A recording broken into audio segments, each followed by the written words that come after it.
नमस्कार. 1857 ते 1947 तब्बल 90 वर्षाचा स्वातंत्र्य, प्रदीर्घ स्वातंत्र्य लढ्यानंतर भारताला स्वातंत्र्य मिळालंय आणि ब्रिटिशांच्या इंग्रजांच्या जोखडातून आपण मुक्त झालोय. लोकशाहीची व्याख्या जर म्हटली तर for the people, of the people, with the people. लोकांचं लोकांकरता, लोक कल्याणाच्या माध्यमातून लोक राज्यसत्ता. आणि भारताची ओळख जगामध्ये एक प्रगल्भ लोकशाही प्रणित देश आपली जगामध्ये ओळख आहे. दर 5 वर्षांनी संविधानाच्या माध्यमातून लोकशाहीची व्यवस्था अधोरेखित केलेली आहे. त्याच्यामधनं त्या निवडणुका होतात आणि ते सरकार देशाला 5 वर्ष शासन देते. असं करत असताना आता 2014 आणि 19 मध्ये मोदी सरकार, भारतीय जनता पक्षाचं सरकार त्या ठिकाणी आलेलं आहे. स्वातंत्र्य मिळालं त्यावेळेला आपल्या देशाची लोकसंख्या साधारण 33-34 कोटी होती. साक्षरता साधारण 16 ते 18% होती. आज मात्र देशाची लोकसंख्या सुमारे 130-35 कोटी आहे आणि साक्षरता 70%च्या वर गेलेली आहे. आपल्या देशात त्यावेळेला आपल्याला अन्नधान्य नव्हतं. आपल्याला अमेरिकेकडनं मिलोसारखं आयात करावं लागत होतं. परंतु आज स्वयंपूर्ण भारत खऱ्या अर्थाने आत्मनिर्भर झालेला आहे. म्हणूनच दळणवळण व्यवस्था, एटीएम आणि रेल्वे आणि एअरपोर्ट आणि दळणवळणची सक्षम सुविधा अनेक देशाच्या पूर्वीच्या सरकारांनी वेळोवेळी त्या ठिकाणी ते प्रगतीचा वेग साधलेला आहे. पंडित जवाहरलाल नेहरू यांना आर्किटेक्ट ऑफ मॉडर्न इंडिया असं संबोधलं जायचं. त्यांच्या काळात ज्या सुरुवातीला प्रगतीने भारतात सॅटेलाइट पासून, विमानतळांपासून परदेशी कंपन्या याव्यात म्हणून, गुंतवणूक यावी म्हणून त्यांनी गव्हर्नमेंटचं अशोक हॉटेल देखील त्यावेळेला दिल्लीमध्ये स्थापन केलं होतं. अशा अनेक प्रगतीवर पथावर जात असताना आत्ताच्या या सरकारने या जे काही पब्लिक इन्फ्रास्ट्रक्चर आणि रेल्वे, भारतीय रेल्वे जी एक अतिशय चांगली रेल्वे सेवा या देशात रोजगाराचं एक मोठं साधन आहे, दळणवळणाचं एक मोठं साधन आहे. आणि हे सर्व चालू करत असताना सरकारचं काम हे फक्त कर गोळा करावा, म्हणजे मग तो जीएसटी असो किंवा एक्साइज पेट्रोलवरचा कर असो, आणि कर रूपी पैसा गोळा करावा आणि त्याच्या बरोबर जे देशाचे सार्वजनिक इन्फ्रास्ट्रक्चर आहे, भारतीय रेल्वे आहे, दूरसंचार आहे, बीएसएनएल आहे, भारतीय पेट्रोलियम सारख्या काही संस्था आहेत, अशा देखील ह्या सार्वजनिक प्रकल्प देखील चालवणं त्यांची जबाबदारी ठरत नाही का, असा एक मोठा प्रश्न लोकांच्या समोर आहे. या सर्व प्रकरणामध्ये भारतीय जनता पक्षाच्या मोदी सरकारने आता लाखो रुपयांची सार्वजनिक इन्फ्रास्ट्रक्चर हे खासगी क्षेत्राला देऊ आहे आणि त्याच्यात फक्त 6 लाख कोटी अपेक्षित आहेत त्यांना, 6 ते 6.5 लाख कोटी. या सर्व प्रक्रियेवर आपल्या बरोबर सोबतचे मान्यवर आहेत, नेते आहेत. आदरणीय पृथ्वीराजजी चव्हाण माजी मुख्यमंत्री हे या परिसंवादात सहभागी झालेले आहेत. सीपीआययूचे नेते, त्याचे अध्यक्ष अजित अभ्यंकर आहेत. बँक फेडरेशन असोसिएशनचे या ठिकाणी श्री तुळजापूरकर साहेब हे देखील सहभागी आहेत. ज्येष्ठ पत्रकार, लोकशाहीचा चौथा स्तंभ हेमंत देसाई, राजकीय विश्लेषक आणि राजकीय पत्रकार देखील आपल्या बरोबर संवाद आहेत. आणि शिवसेनेच्या नेत्या, विधान परिषदेच्या उपाध्यक्षा डॉक्टर नीलमताई गोरे या देखील आपल्या सोबत आहेत. मी सुरुवात करतो या परिसंवादाला. या ठिकाणी महाराष्ट्र स्टेट बँक एम्प्लॉईजचे तुळजापूरकर हे राज्य बँक एम्प्लॉईजचे सरचिटणीस आहेत, बँक असोसिएशनचे एक मोठे नेते आहेत आणि विशेष म्हणजे बँक ऑफ महाराष्ट्र सारख्या एका राष्ट्रीयकृत बँकेचे ते संचालक राहिलेले आहेत.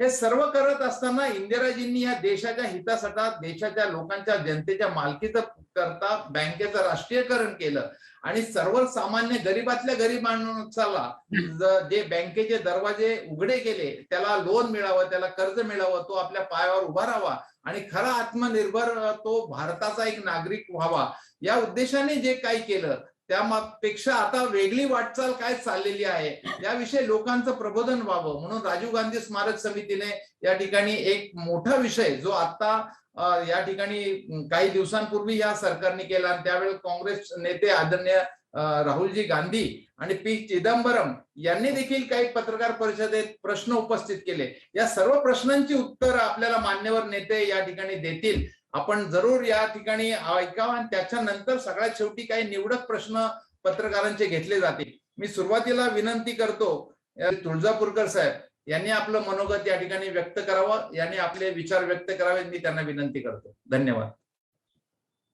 माजी मुख्यमंत्री पृथ्वीराज चव्हाण, हेमंत देसाई, अजित अभ्यंकर, नीलमताई गोरे आणि राजीव गांधी स्मारक समितीचे गोपाळदादा तिवारी आणि इतर पदाधिकारी मित्र हो, मी प्रामुख्याने बँकिंग या विषयाशी निगडीत काही मुद्दे इथे मांडू इच्छितो. आपण बघितलं की 1 फेब्रुवारी 2021 ला या वर्षीचा अर्थसंकल्प सादर करत असताना अर्थमंत्री निर्मला सीतारामन यांनी अशी घोषणा केली की IDBI आणि इतर 2 बँकांची खाजगीकरण या वित्तीय वर्षात केल्या जाईल. यापूर्वी आत्मनिर्भरतेची घोषणा करत असताना याच निर्मला सीतारामन यांनी असं एक विधान केलं होतं की आम्ही 3 ते 4 बँका पब्लिक सेक्टर कॅरेक्टरच्या ठेवू आणि इतर सर्व पब्लिक सेक्टर बँकांचं आम्ही खाजगीकरण करू.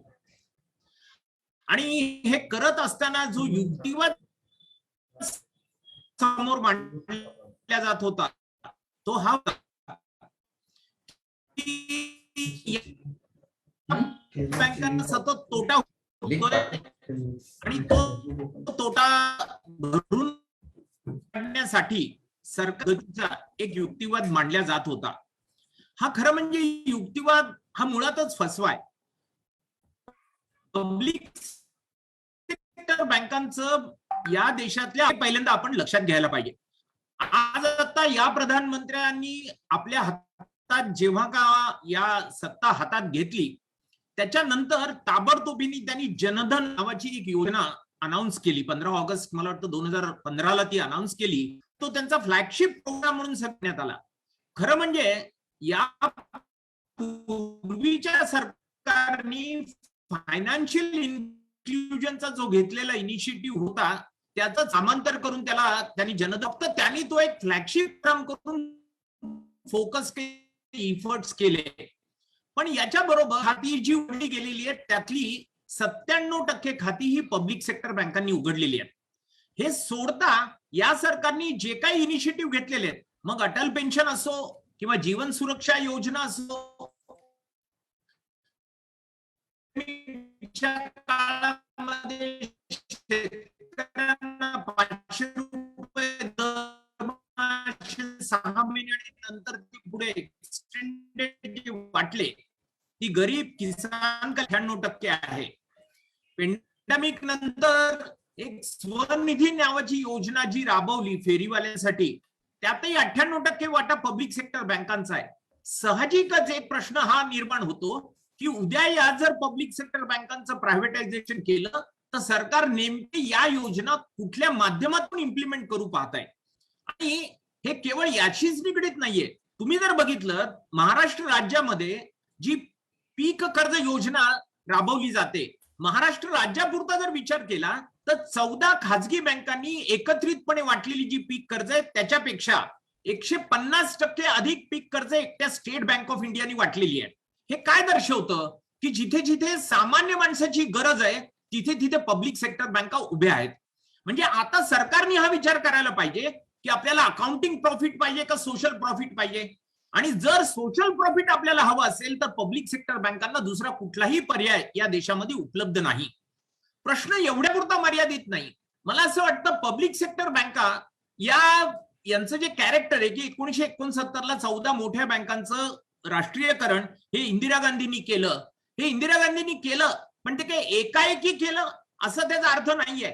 आपण जर बघितलं 1928 आणि 1929 ला लाहोर आणि कराचीला जे अखिल भारतीय काँग्रेस महासमितीचं अधिवेशन झालं तेव्हा पंडित जवाहरलाल नेहरूंनी स्वातंत्र्यानंतर या देशाचं आर्थिक धोरण काय असेल याचा एक आराखडा मांडला होता, जो त्या महासमितीने मंजूर केला होता. आणि त्यात आग्रहाने असं नमूद केलं होतं की स्वातंत्र्यानंतर आम्ही विमा आणि बँक या दोन्ही उद्योगांचं राष्ट्रीयकरण करू.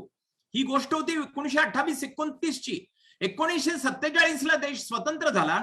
1950 ला देश प्रजासत्ताक झाला. आपण भारतीय राज्यघटना स्वीकारली.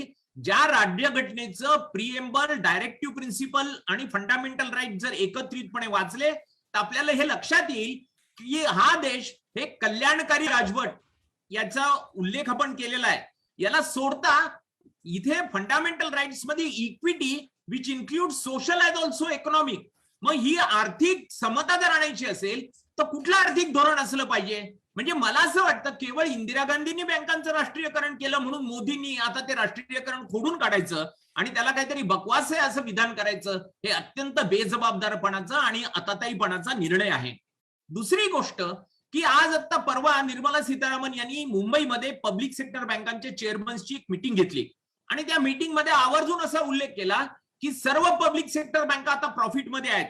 म्हणजे या लॉसमध्ये का होत्या हे जर आपण लक्षात घेतलं तर आपल्याला लक्षात येईल की केवळ आणि केवळ या बँकांना थकीत कर्जापोटी जी प्रोव्हिजन्स करावी लागली त्यामुळे या बँका तोट्यात होत्या. सगळ्या बँका ऑपरेटिव्ह प्रॉफिट कमवत होत्या पण प्रोव्हिजन करावी लागली त्यामुळे तोट्यात होत्या. आणि या जी काही प्रोव्हिजन्स करावी लागली त्याला जबाबदार जर कोण असेल तर या देशातला कॉर्पोरेट आहे. कारण फायनान्शियल स्टेबिलिटी रिपोर्ट मध्ये रिझर्व्ह बँक असं म्हणतं की जवळजवळ 80% मोठ्या उद्योगाला वाटलेली कर्ज थकीत झालेली आहे ज्यापोटी ही तरतूद करावी लागते. म्हणजे मोठ्या उद्योगांना वाटलेली कर्ज थकीत झाली म्हणून बँका तोट्यात गेल्या, म्हणून या बँकांना भांडवल उपलब्ध करून द्यावं लागलं आणि म्हणून या बँकांचं खाजगीकरण करू पाहतंय. आणि खाजगीकरणाच्या प्रक्रियेमध्ये हाच मोठा उद्योग या बँकांचा बालक होऊ पाहतंय. म्हणजे ज्यांनी बँका लुटल्या त्यांना बँकांचं मालक करण्याची ही एक मोठी योजना आहे असं आज दिसणारे चित्र आहे. याचा कुठेतरी गांभीर्याने विचार करण्याची आवश्यकता आहे. गेल्या काही दिवसात आपण बघितलं की एकीकडे या गेल्या 10-15 वर्षामध्ये काही खाजगी बँका अडचणीत आल्या होत्या. ग्लोबल ट्रस्ट बँक अडचणीत आली तेव्हा ओरिएंटल बँक ऑफ कॉमर्स या पब्लिक सेक्टर बँकेने त्या बँकेला वाचवलं. त्याच्या अगोदर कराड बँक जेव्हा अडचणीत आली होती तेव्हा पृथ्वीराज चव्हाण यांनीच पुढाकार घेऊन ती बँक ऑफ इंडियात मर्ज करावी म्हणून प्रयत्न केले आणि ते वास्तवात आले. त्याच्यानंतर आता अगदी येस बँक जेव्हा अडचणीत आली होती तेव्हा या सरकारने स्टेट बँक ऑफ इंडियाला पाचारण करून सांगितलं की तुम्ही बेलआउट करा आणि स्टेट बँकेने 45% भांडवल या येस बँकेमध्ये ओतलं तेव्हा कुठे येस बँक वाचवल्या गेली. तीच गोष्ट IL&FS नावाची सगळ्यात मोठी बिगर बँकिंग वित्तीय संस्था जी आहे ती दिवाळखोरीत निघत होती. त्यावेळी LIC आणि स्टेट बँक ऑफ इंडिया या पब्लिक सेक्टर इन्स्टिट्यूशन्सना पाचारण केलं आणि त्यांना सांगितलं की तुम्ही IL&FS ला बेलआउट करा. 24 तास अगोदर त्यावेळेचे जे वित्तीय सचिव सुभाष गर्ग होते त्यांनी असं विधान केलं होतं की ही private sector non banking financial institution आहे, आम्ही त्याला कुठलीही मदत करणार नाही. पण जेव्हा NCLT ला ही रेफर केल्या गेली तेव्हा त्या सुभाष गर्गनी 24 तासामध्ये आपला निर्णय बदलला आणि या IL&FS ला वाचवण्यासाठी public sector state bank of India आणि पब्लिक सेक्टर LIC ला पाचारण केलं.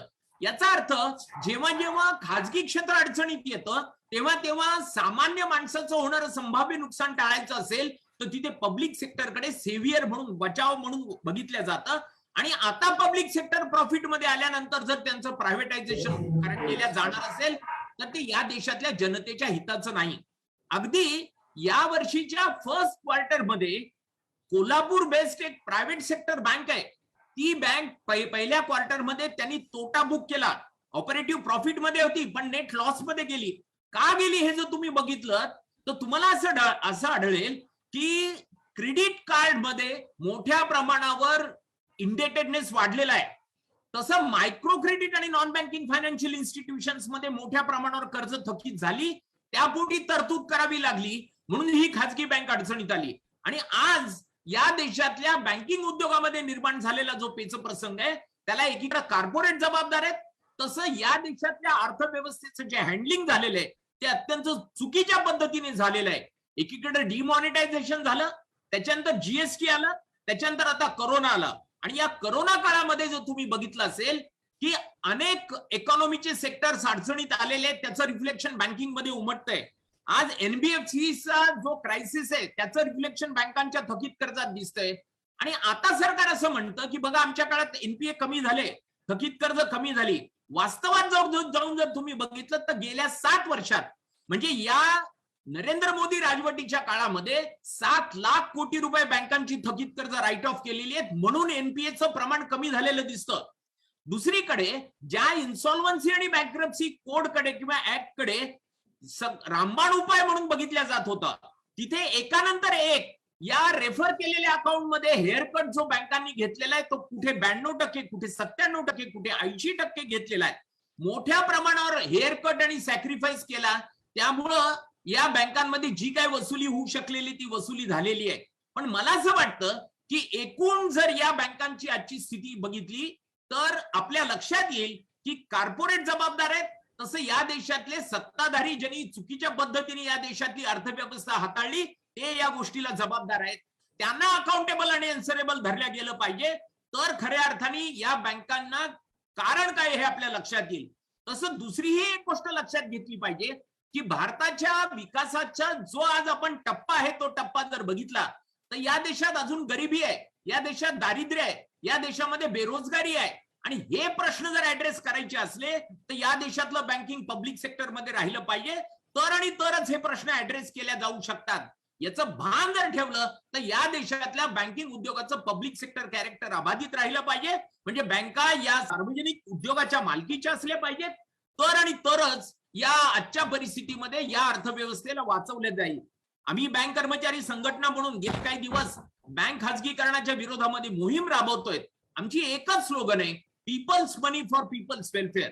कारण बँका जे पैसे हाताळतात त्यात मोठा वाटा सामान्य माणसाच्या बचतीचा आहे. घाम गाळून जमा केलेली जी बचत आहे ती बचतीचं रक्षण करणं हे बँकांचं प्रमुख उद्दिष्ट आहे. पीएमसी बँकेच्या निमित्ताने आपण बघितलं की या पीएमसी बँकेमधले जे डिपॉझिटर आहेत ते 100 पेक्षा अधिक डिपॉझिटरनी त्यांचं निधन झालेलं आहे. काही लोकांनी आत्महत्या केली, काही हार्ट अटॅक मध्ये गेले, काही आजारी पडले, हॉस्पिटलमध्ये गेले, पण हॉस्पिटलायझेशनसाठी पैसे नव्हते म्हणून ते मृत्युमुखी पडले. आपण जर बँकांचं खाजगीकरण केलं तर जे पीएमसी बँकेच्या ठेवीदाराचं झालं तेच या ठेवीदारांची होण्याची शक्यता आहे. ते जर लक्षात घेतलं तर मला असं वाटतं या देशातल्या सामान्य माणसाची 90 लाख कोटी रुपये बचत सुरक्षित ठेवायची असेल तर बँका या पब्लिक सेक्टर कॅरेक्टरसह अबाधित राहिल्या पाहिजेत, तरच हे शक्य आहे. आणि त्याच्यासाठी या सरकार ज्या धोरणांनी फारकत घेऊ पाहत आहे ते कुठेतरी थांबवता आलं पाहिजे. आणि आज आता लोकसभेमध्ये असलेलं बहुमत हे पाशवी बहुमत म्हणून ते वापरून जर सामान्य माणसाच्या विरोधात कट करणार असतील तर सामान्य माणसांनी याच्या विरोधात आवाज उठवणं, उभं राहणं हेच त्याला उत्तर आहे. आम्ही ही घोषणा देतोय की आज कोई नारा न होगा, सिर्फ देश को बचाना होगा. देश वाचवायचा असेल, या देशाची अर्थव्यवस्था वाचवली पाहिजे. अर्थव्यवस्था वाचवायची असेल तर बँकिंग वाचवलं पाहिजे. बँकिंग वाचवायचं असेल तर त्याचं पब्लिक सेक्टर कॅरेक्टर हे अबाधित राहिलं पाहिजे. त्यामुळे आज या परिसंवादामध्ये सहभागी होत असताना या निमित्ताने फक्त मी एकच गोष्ट सांगेन की या बँकांचं पब्लिक सेक्टर कॅरेक्टर अबाधित ठेवणं ही केवळ बँक कर्मचाऱ्यांची लढाई नाही, ही केवळ या देशातल्या अर्थव्यवस्थेतल्या लोकांची लढाई नाही, तर ही या देशातल्या सामान्य माणसाची लढाई आहे.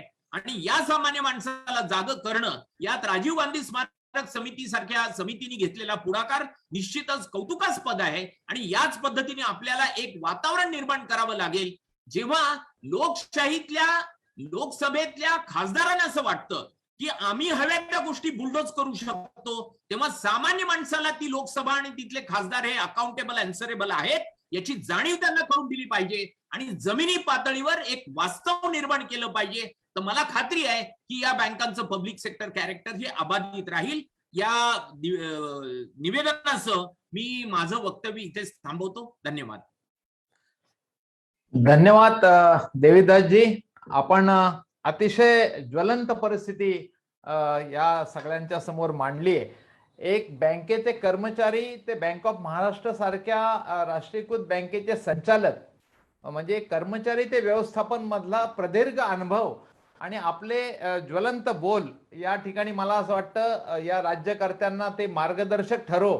आमचा आजचा हा महात्मा गांधींनी त्या ठिकाणी अधिवेशनामध्ये सांगितलं की हे कल्याणकारी राज्य व्हायला पाहिजे आणि त्या ठिकाणी सोशल प्रॉफिटिंग बघितलं पाहिजे, अकाउंटिंग प्रॉफिटिंग न बघता सोशल प्रॉफिटिंगला महत्त्व दिलं पाहिजे आणि हा देश कल्याणकारी राज्य म्हणून जगासमोर प्रत्ययाला यावं ही त्यांची इच्छा होती. जे काही उभं केलेलं आहे आज ते विकणं हे प्रत्येकाला अच्छा म्हणजे देवीदासजी तुळजापूरकरांसारख्या एका बँक कर्मचारी आणि बँक व्यवस्थापनाच्या घटकाला किती पीडादायक आहे त्या वक्तव्यातून या ठिकाणी वारंवार दिसून आलेलं आहे. मी त्यांना मनापासून धन्यवाद देतो. यानंतर आपले जे दुसरे प्रवक्ते आहेत CI चे नेते आणि इंटक कामगार आघाडीचे अध्यक्ष पुणे जिल्ह्याचे कम्युनिस्ट पार्टीचे माननीय अजित अभ्यंकर यांना मी आपलं मनोगत व्यक्त करायला विचार मांडायला विनंती करतो. धन्यवाद.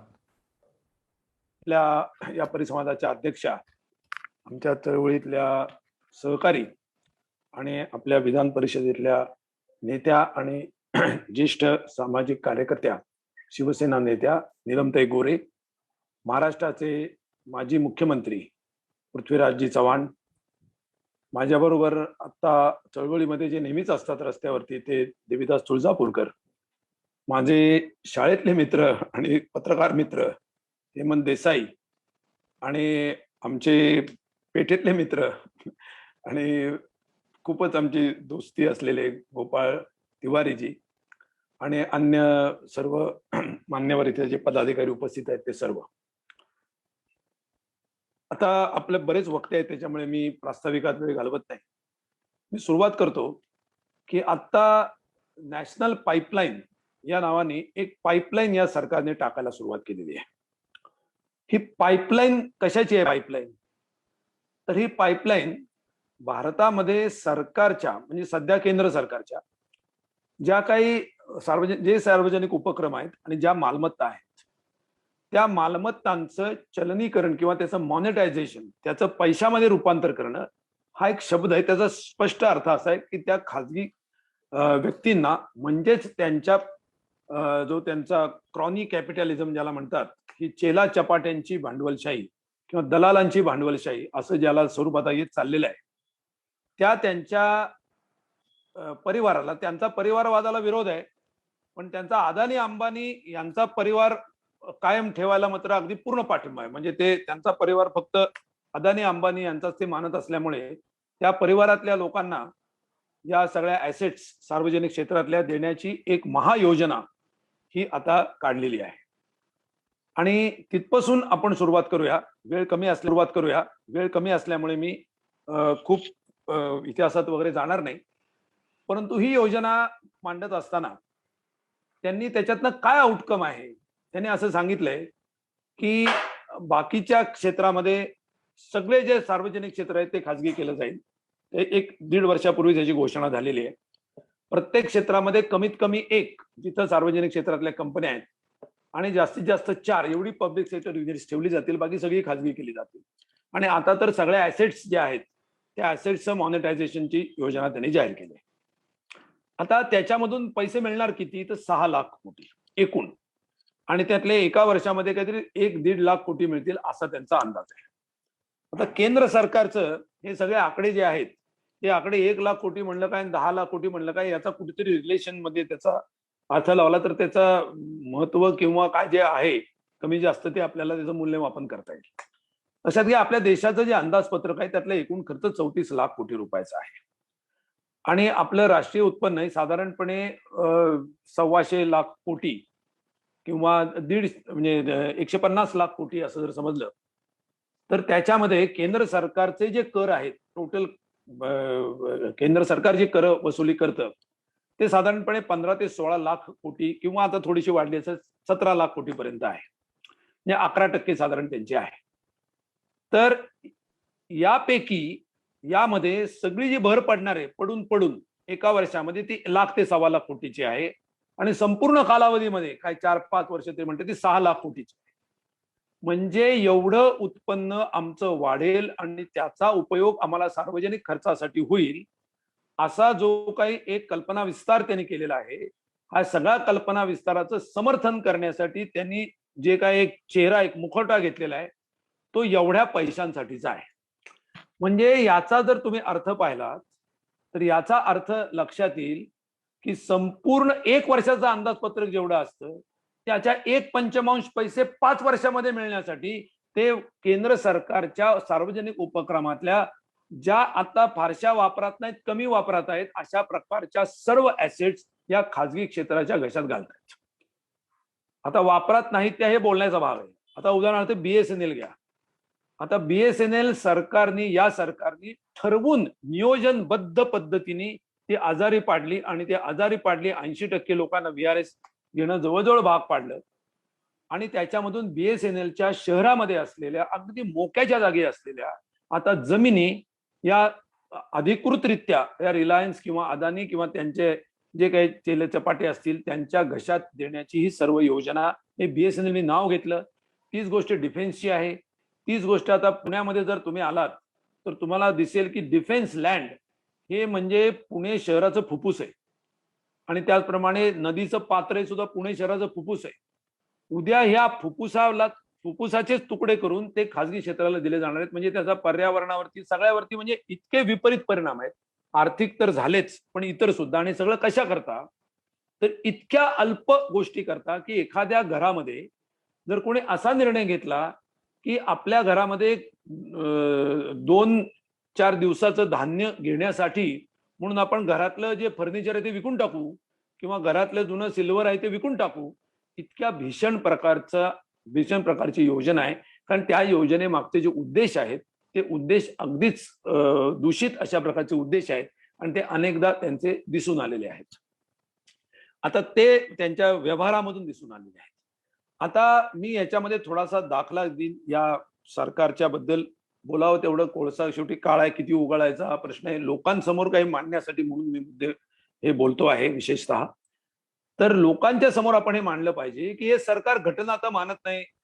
पंतप्रधान नेहरू असतील किंवा पूर्वीच्या काळात जे नियोजन झालं त्यांनी कचऱ्याच्या टोपलीत टाकण्यासाठी लाल किल्ल्यावरती घोषणा करून नियोजन आयोग रद्द केला आणि नीती आयोग नावाचा एक पोकळ बडबड करणारा एक आयोग त्यांनी निर्माण केला ज्याच्यात प्रत्यक्षात आउटकम काहीही नाही. आणि तो नियोजन आयोग मानत नाहीत, भारतीय घटना मानत नाहीत, धर्मनिरपेक्षता मानत नाहीत, पण ते मानू शकतील असा एक दाखला मी त्यांना 1944 सालचा देऊ शकतो.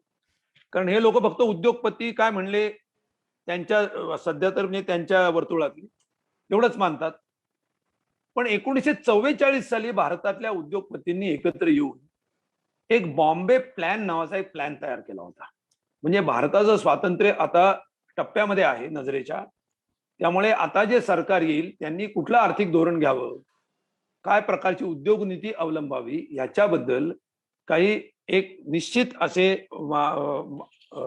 अपेक्षा ज्याला आपण म्हणतो, निश्चित एक चौकट ही देण्याचं काम त्यावेळच्या भांडवलदारांनी, अगदी प्रख्यात जे भांडवलदार आहे म्हणजे टाटा होते, त्याच्यामध्ये बिर्ला होते, दालमिया होते, वालचंद हिराचंद, म्हणजे असे अनेक नावं त्याच्यामध्ये त्यावेळेचे भांडवलदार होते. त्यांनी एक जो काय अहवाल आणि प्लॅन एक सुचवला, काँग्रेसकडे तो दिला, तो बॉम्बे प्लॅन म्हणून प्रसिद्ध आहे. त्या बॉम्बे प्लॅन मध्ये त्यांनी काय सांगितलं होतं? त्यांनी सांगितलं होतं की भारताच्या विकासाचा जो सगळा बॅकलॉग आहे, डेफिसिट आहे, 150 वर्ष आपण जगात जेव्हा औद्योगिक क्रांती म्हणजे विकसित देशांमध्ये, साम्राज्यवादी वसाहतवादी देशांमध्ये झाली त्यावेळेला आपले हातपाय बांधलेले होते. आता आपण 150 वर्ष उशिरा सुरुवात करतोय. ते 150 वर्ष उशिरा सुरुवात करताना इतकं आपली लूट झालेली असताना आणि आपल्या देशी उद्योगांचा जो नैसर्गिक विकास व्हायला पाहिजे तो थांबलेला असताना आपल्या खाजगी क्षेत्रामध्ये पुरेसं भांडवल नाही, हे कोण सांगतायत? भांडवलदार सांगतायत. आणि म्हणून सार्वजनिक क्षेत्रांनी त्याच्यामध्ये मूलभूत उद्योग असतील, पायाभूत उद्योग असतील, त्याच्यामध्ये पुढाकार घ्यावा हे त्यांनी सुचवलं. बाबासाहेब आंबेडकरांनी, लक्षात घ्या, एक संदर्भ मी मुद्दाम देतो, 1947 साली जेव्हा ते घटना समितीचे ड्राफ्टिंग कमिटीचे अध्यक्ष झाले त्याच वेळेला ते शेड्यूल्ड कास्ट फेडरेशनचे पण अध्यक्ष होते. त्यांनी त्यांच्या संघटनेच्या वतीनं घटना समितीला एक निवेदन दिलं की ज्याच्यामध्ये त्यांनी भारताची जी घटना आता येऊ घातलेली आहे ती कशी असावी याचं एक त्यांचं जे प्रारूप होतं ते मांडलं. ते अक्षरशः स्टेट्स अँड मायनॉरिटीज नावाच्या एका ग्रंथामध्ये ते प्रकाशित आहे. त्याच्यामध्ये आर्टिकल वाईज त्यांनी घटना लिहिली, आर्टिकल वाईज, म्हणजे पहिलं कलम, दुसरं कलम, तिसरं कलम इतकं. आणि त्याच्यामध्ये जो त्यांनी आराखडा दिलेला आहे औद्योगिक धोरणाचा आणि विकासाचा, तो पंडित नेहरूंनी नियोजन आयोगाची स्थापना करून आणि त्या निमित्ताने म्हणजे पब्लिक सेक्टरला कमांडिंग हाईट्स ऑफ इकॉनॉमी हा दर्जा देऊन जे काही एक धोरणाची सुरुवात केली, त्याच्या मागचं जे व्हिजन होतं हे व्हिजन हे डॉक्टर बाबासाहेब आंबेडकरांच्या स्टेट्स अँड मायनॉरिटीज मध्ये निश्चितपणे आपल्याला दिसतं. डावे आणि कम्युनिस्ट तर अर्थातच त्या मताचे होते, यात काही विशेष सांगण्याची गोष्ट नाही. परंतु त्यावेळचे भांडवलदार असतील किंवा अगदी भारतीय घटनेचं सगळं ड्राफ्टिंग पूर्णपणे उत्तम रीतीने करणारे डॉक्टर बाबासाहेब आंबेडकर असतील, या सगळ्यांनी जे काही मांडलं आणि प्रत्यक्ष भारतीय घटनेमध्ये डायरेक्टिव्ह प्रिन्सिपल्स मध्ये जे काय आलेलं आहे सरकारच्या जबाबदाऱ्यामुळे, त्याच्याशी सुसंगत भारतामध्ये सार्वजनिक क्षेत्राची निर्मिती झालेली आहे. हा पहिला मुद्दा आहे. दुसरा मुद्दा असा आहे की भारतामध्ये सार्वजनिक क्षेत्र हे काही समाजवाद आणायचा आहे म्हणून झालेला आहे असा तर भाग नाहीये. अगदी साधी गोष्ट आहे की अगदी भांडवलशाहीचा जरी विचार केला, म्हणजे आज जगामध्ये केन्स नावाचा एक अर्थशास्त्रज्ञ होऊन गेला, त्यांनी सांगितलं की भांडवलशाही जरी व्यवस्थित चालायची असेल, म्हणजे समाजवादाबद्दल आपली वेगवेगळी मतं असू शकतील, परंतु समाजवादाबद्दल कोणाची काही जरी मतं असतील तरी भांडवलशाही चालायची जरी असेल तरी सुद्धा सार्वजनिक क्षेत्रातली गुंतवणूक ही बाजार व्यवस्था सुरक्षित चालण्यासाठी आवश्यक आहे. कारण ती जर झाली नाही तर पायाभूत क्षेत्राचा विकास होणार नाही, खासगी क्षेत्र तिथे गुंतवणूक करणार नाही आणि लोकांच्या हातामध्ये खरेदी शक्ती येणं हे सुद्धा त्याचं दुसरं कारण आहे. तेव्हा या अनेकविध कारणांनी सार्वजनिक क्षेत्राचा एक तगडा आणि जबरदस्त अशा प्रकारचा प्रभाव भारतासारख्या, विशेषतः भारतासारख्या विकसनशील देशात जिथं एवढा मोठ्या प्रमाणात विकासाचा बॅकलॉग होता आणि आजही आहे, तिथं असल्याशिवाय भारताच्या विकासाची आपण कल्पना सुद्धा करू शकणार नाही. देविदास तुळजापूरकर फायनान्स सेक्टर बद्दल बोललेले आहेत, मी त्याच्याबद्दल बोलणार नाही. पुन्हा एक फक्त उदाहरण देऊन थांबतो की ज्या LICचं खासगीकरण करण्याचा यांनी ताशा वाजवलेला आहे, ती LIC जगातली सर्वोत्तम चालणारी अशा प्रकारची एक विमा संस्था आहे, सर्वात विश्वासार्ह. आणि विश्वासार्हतेला जेव्हा विमाच्या धोका गेला होता, धोका पोचत होता, त्यावेळेला म्हणजे 1956 मध्ये तिथं भ्रष्टाचार आणि त्याचप्रमाणे अत्यंत विपरीत प्रकारची स्पर्धा, की याच्यामधून विमा नको, विम्याचे पैसे बुडतात म्हणून विम्यापासून लोक पाठ फिरवायला लागले. तेव्हा CD देशमुखांसारखा अर्थतज्ञ आणि पंडित नेहरू, की ज्या वेळेला राष्ट्रीयकरण करायचं आहे त्या उद्योगांचा अशी कल्पना नव्हती, त्यावेळेला त्यांनी विमा धंद्याचं म्हणजे आयुर्विम्याचं राष्ट्रीयकरण केलेलं आहे, की ज्याचं पूर्ण चाक उलट फिरवून हे आता पुन्हा खासगी क्षेत्रामध्ये उत्तम चाललेली, सर्वोत्तम चाललेली ही एक विम्याची संस्था देऊ इच्छित आहेत. तेव्हा घड्याळाचे काटे ते सामाजिक क्षेत्रामध्ये तो उलटे फिरवतातच आहेत. त्यांचा सगळ्या त्या परंपरागत व्यवस्थेवरती, मनुवादावरती जो काय विश्वास आहे तो तर आपण जाणतोच. धर्मनिरपेक्षतेला ते पायदळी तोडत आहेत. त्याचप्रमाणे हीच सगळी जी विकासाची जी दिशा आहे ती उलटी फिरवण्याचा हा सगळा प्रकार आहे. आणि म्हणून सुद्धा हे सार्वजनिक क्षेत्र वाचणं हे आवश्यक, केवळ समाजवाद काहीतरी कसा येईल हा मुद्दा नाहीये, भांडवलशाही वाचणार नाही, हे आहे ती व्यवस्था कोसळून पडेल हे याच्यामधून स्पष्ट दिसतंय. म्हणून तरी निदान या सार्वजनिक क्षेत्राचा बचाव करणं ही आवश्यक गोष्ट आहे. अर्थात त्याच्यासाठीच करावं असं माझं म्हणणं आहे, असं त्याचा अर्थ काढू नये कोणी. पण आपले जे सत्ताधारी आहेत त्यांना पटण्यासारखा आणि त्यांच्या समर्थकांना पटण्यासारखा किमान एक मुद्दा म्हणून मी आपल्या समोर हा मुद्दा मांडला. दुसरा मुद्दा असा आहे की भारतामध्ये जे काही बँकांचा इतिहास मगाशी तुळजापूरकर सांगत होते त्याच्यात मी फक्त एक भर घालेन की राष्ट्रीयकरण इंदिरा गांधींनी केलं ते फक्त बँकांचं केलं नाही, इतरही क्षेत्राचं केलं, त्याच्याबद्दल मी बोलणार आहे. परंतु बँकांचं राष्ट्रीयकरण होण्यापूर्वीच्या काळामध्ये बँका बंद पडण्याचं प्रमाण किती होतं हे जर तुम्ही काढलं तर तुम्हाला दिसेल की 20व्या शतकातला भारतीय बँकिंगचा इतिहास हा बँका बंद पडण्याचा इतिहास आहे. इतक्या प्रचंड मोठ्या संख्येने बँका बंद पडत होत्या, परंतु राष्ट्रीयकरण झाल्यानंतर बँका बंद पडण्याचं प्रमाण हे हाताच्या बोटावरती मोजण्या इतकं खाली आलं. तीच गोष्ट विमा कंपन्यांची आहे. म्हणजे राष्ट्रीयकृत झाल्या 1973 साली आपल्या जनरल इन्शुरन्सचं राष्ट्रीयकरण केलं गेलं. ह्या झाल्यानंतर फायनान्स सेक्टरला एक स्थिरता आली, सर्वसामान्य माणसाच्या हातामध्ये खरेदी शक्ती गेली. टाटांचा ट्रक जर खपायचा असेल तर कुठल्या तरी बँकेने कुठल्या तरी एका सर्वसामान्य ड्रायव्हरला किंवा साध्या रिक्षा चालवणाऱ्या, टेम्पो चालवणाऱ्या माणसाला ट्रक घेण्यासाठी कर्ज दिलेलं असावं लागतं. तेव्हा ती कर्ज बँकांचं राष्ट्रीयकरण झाल्यानंतर मिळायला लागतं. त्याचे बेनिफिशियरी हे भांडवलदार होते. किर्लोस्करांचा जर पंप खपायचा असेल, जर डिझेलचे सेट्स खपायचे असतील, जनरेटरचे सेट्स खपायचे असतील, तर अशा छोट्या संस्थांना कुठल्या तरी बँकांनी, सहकारी संस्थांना कर्ज दिलेली असली पाहिजेत आणि ती कर्ज सार्वजनिक क्षेत्रातून आणि सहकार क्षेत्रातूनच दिली जाऊ शकतात. आणि ती दिली जायला सुरुवात मुख्यतः झाली बँकांच्या राष्ट्रीयकरणानंतर.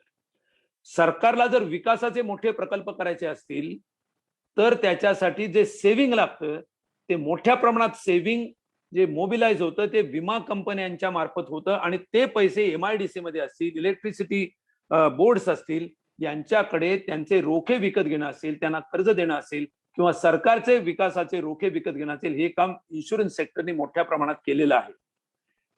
बँकांनी मोठ्या प्रमाणात केलेला आहे, तेव्हा विकासाला पैसा उपलब्ध झालेला आहे स्वस्तामध्ये.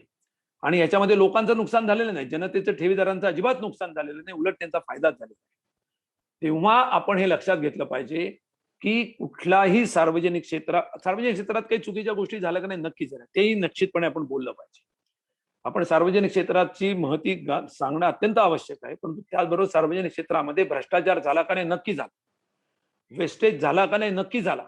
पण त्याच्यापेक्षाही जास्त वेस्टेज खाजगी क्षेत्रामध्ये होतो, हे त्याच वेळी विसरता कामा नये. सार्वजनिक क्षेत्रातला वेस्टेज हा दिसतो, हा स्पष्टपणे नजरेसमोर येतो, कारण तिथं पारदर्शकता आहे. खाजगी क्षेत्रातला वेस्टेज जो आहे, हे सगळ्या ज्या नॉन परफॉर्मिंग ऍसेट्स आहेत, हा काय आहे? हा भ्रष्टाचार आहे, याच्यातला मोठ्या प्रमाणामध्ये भ्रष्टाचार आहे. आपल्याला दिसेल की 40% नॉन परफॉर्मिंग ऍसेट्स ही बुडीत जाणारी कर्ज किंवा होत असणारी कर्ज, त्यातली 40% कर्ज ही 12 औद्योगिक गृहांच्या किंवा उद्योगगृहांच्या मार्फत दिली गेलेली आहे किंवा त्यांना दिली गेलेली आहे. हा पैसा सायफन आउट झालेला आहे. हा पैसा त्यांच्या स्वतःच्या वेगवेगळ्या उद्योग संस्थांकडे वळवला गेलेला आहे. तो परदेशामध्ये सुद्धा गेलेला आहे आणि परदेशातून पांढरा होऊन एफडीआय म्हणून पण भारतामध्ये तो येतो. इतके वाईट प्रकारचे कॉन्ड्युइट्स या खाजगी क्षेत्राने तयार केलेत, पण त्याला भ्रष्टाचार म्हणलं जात नाही, तो त्यांच्या व्यवसायातलं अपयश म्हणलं जातं. म्हणजे हा जो खोटेपणा आहे, म्हणजे औद्योगिक क्षेत्रामध्ये शिस्त असली पाहिजे, भ्रष्टाचार नसला पाहिजे. भले ते ब्युरोक्रॅट्स असतील, त्यांना पाठिंबा देणारे राजकीय नेते असतील, किंवा भला तिथला एखादा हितसंबंधी कोणातला कर्मचाऱ्यांमधला कोणी एखादा काही अकार्यक्षम झालेला वर्ग सुद्धा त्याच्यात असेल, तर त्याची सुद्धा गय करता कामा नये, या मताचा मी आहे. परंतु हे करत असताना खाजगी क्षेत्रातले बडे उद्योगपती त्यांच्या बॅलन्स शीटच्या आतमध्ये लपून ज्या प्रकारचा भीषण भ्रष्टाचार करतात, त्याला तोड नाहीये आणि त्याची तुलना सार्वजनिक क्षेत्रातल्या भ्रष्टाचाराची होऊ शकत नाही, इतका तो भयानक. आणि त्यांच्याचकडे आपण त्या ऍसेट्स देत चाललेलो आहोत. तेव्हा ही गोष्ट आपण लक्षात ठेवली पाहिजे. आणि मी शेवटचा एक मुद्दा सांगून थांबतो, कारण आपल्याला वेळ कमी आहे. तर आपण या सगळ्या ह्याच्यामध्ये सरकारला जर विकासासाठी पैसे हवे असतील, तर सरकारने डायरेक्ट टॅक्सेशन, ज्याला आपण म्हणतो, श्रीमंतांवरच्या करांमध्ये ज्या भयानक सवलती दिल्या, तर वेल्थ टॅक्स यांनी रद्द केला 16 साली. 1,45,000 कोटी रुपयाच्या सवलती कॉर्पोरेट सेक्टरवरती 2019च्या ऑगस्ट मध्ये उधळल्या. आणि पेट्रोल डिझेलवरचे जे टॅक्सेस आहेत, त्याच्यामध्ये 3.5 पट वाढ केली. क्रूड ऑइलचे रेट्स कमी झाल्यानंतर, त्याबद्दल आपण खूप वेळा बोललोय, त्याबद्दल आता मी पुन्हा बोलणार नाही. हे सर्व जे केलं, हे सर्व करताना इनडायरेक्ट टॅक्सेस मधून लोकांना पिळायचं, डायरेक्ट टॅक्सेस मध्ये म्हणजे श्रीमंतांवरच्या करांमध्ये सवलती द्यायच्या, आणि मग आता तुमचं विकासाला पैसे पाहिजेत हे नाव पुढे करून या नावाखाली सर्व देश विकायला काढायचा, ही अत्यंत भीषण अशी नीती आहे. त्याचे आपण सगळ्यांनी एक लक्षात ठेवलं पाहिजे. पण आपण जरी सरकारचे विश्लेषण करत असलो, तरी लोकांसमोर यातले मुद्दे आपल्याला वेगळ्या पद्धतीने मांडावे लागतील. केवळ सरकारचं चुकतं एवढं सांगून थांबणार नाही, त्यांचं काय नुकसान होणार आहे हे आपल्याला अधिक चांगल्या प्रकारे मांडावं लागेल. तर ते मांडण्यासाठी आपण तयारी करू. आणि माझी त्या ठिकाणी काँग्रेसचे ज्येष्ठ नेते आहेत, मी त्यांच्याकडून अपेक्षा व्यक्त करीन की काँग्रेसने सुद्धा या बाबतीमध्ये आपलं धोरण जरा अधिक अधोरेखित करून स्पष्टपणाने जाहीर करावं, की ज्याच्यामुळे या खासगीकरण विरोधी आघाडीला एक बळ प्राप्त होईल. आणि इंदिरा गांधींचं नाव या बाबतीमध्ये विशेषतः आपण घेणं, किंवा राजीव गांधींनी सुद्धा काही टेक्नॉलॉजी मिशनच्या माध्यमातून ज्या काही अनेक चांगल्या गोष्टी केल्या, त्याचं पुन्हा एकदा रिस्टेटमेंट आपण त्याच्या अचिव्हमेंट सहित केलं पाहिजे. मधल्या काळामध्ये नवीन आर्थिक धोरणामध्ये काही गोष्टी झाल्या, त्याचंही थोडंसं परीक्षण व्हावं, असंही माझी अपेक्षा आहे. पण ते घेऊन आपण लोकांसमोर जाऊया, सकारात्मक गोष्टी घेऊन जाऊया, असं आवाहन मी या ठिकाणी करतो. आणि त्याच्यासाठी माझा पक्ष, माझी संघटना, मी स्वतः त्याच्यामध्ये पूर्ण ताकदीने या सगळ्या प्रयत्नांसोबत राहू, अशी ग्वाही देऊन थांबतो. धन्यवाद. धन्यवाद अजितराव. देश वाचला तर राजकीय पक्ष वाचतील, राजकीय विचार वाचतील, लोकशाहीची मूल्य आणि लोकशाहीचे अधिकार अबाधित राहतील. म्हणून देश वाचण्याकरता लोकशाही वाचली पाहिजे. आणि लोकशाहीने दिलेले जे अधिकाराच्या माध्यमातून जो सर्वसामान्य माणसाला समोर धरून जे काही कायदे आणि ज्या काही आजपर्यंत ज्या धोरणं राबवले गेलेले आहेत, त्या ठिकाणी त्याला संरक्षण मिळणं ही खूप मोठी त्या ठिकाणी काळाची गरज आहे. अजित अभ्यंकरांनी सांगितलं की सार्वजनिक क्षेत्रात काही ठिकाणी भ्रष्टाचार आहे आणि काही ठिकाणी पारदर्शकता असल्यामुळे काही ठिकाणी बदमाशी होते. परंतु मला एक सांगावं वाटतं की डॉक्टर मनमोहन सिंगच्या सरकारने सोनियाजींच्या नेतृत्वाखाली माहितीचा अधिकाराचं ते शस्त्र जे सर्वसामान्यांना दिलेलं आहे, त्यांना हजारेंना त्यावेळेला आळंदी येथे उपोषण करावं लागलं आणि मी त्याचा एक साक्षीदार आहे. आदरणीय पृथ्वीराज बाबा या ठिकाणी आहेत, ते पंतप्रधान कार्यालयाचे राज्यमंत्री होते आणि डॉक्टर मनमोहन सिंग आणि सोनियाजींचे प्रतिनिधी म्हणून आदरणीय पृथ्वीराज बाबा सोबत आम्ही होतो. आळंदीला जाऊन त्यांनी अण्णा हजारेंना शब्द दिला की आम्ही त्याचं बिल ताबडतोब आणतो आहोत. परंतु आज मात्र ह्या अधिकाराला जाणीवपूर्वक लांब ठेवलं जात आहे. किंबहुना त्या माहितीच्या अधिकाराचे आयुक्तांचे जे काही बढत्या किंवा त्यांचे काही स्वायत्तता आणि त्यांचे काही पगार आणि त्यांचे पेमेंट सॅलरी याविषयी देखील या सरकारने अनेक त्यांचे पंख छाटण्याचं काम केलेलं आहे. आता यापुढे लोकशाहीचे 4 स्तंभ समजले जातात. एक न्यायालय आहे, एक माध्यम आहेत, एक प्रशासन आणि एक लोकप्रतिनिधी. तर लोकशाहीचा चौथा स्तंभ जो माध्यम आहे त्याला आपण म्हणतो की वास्तवदर्शी पत्रकारिता, धाडसी पत्रकारिता आणि संशोधक पत्रकारिता.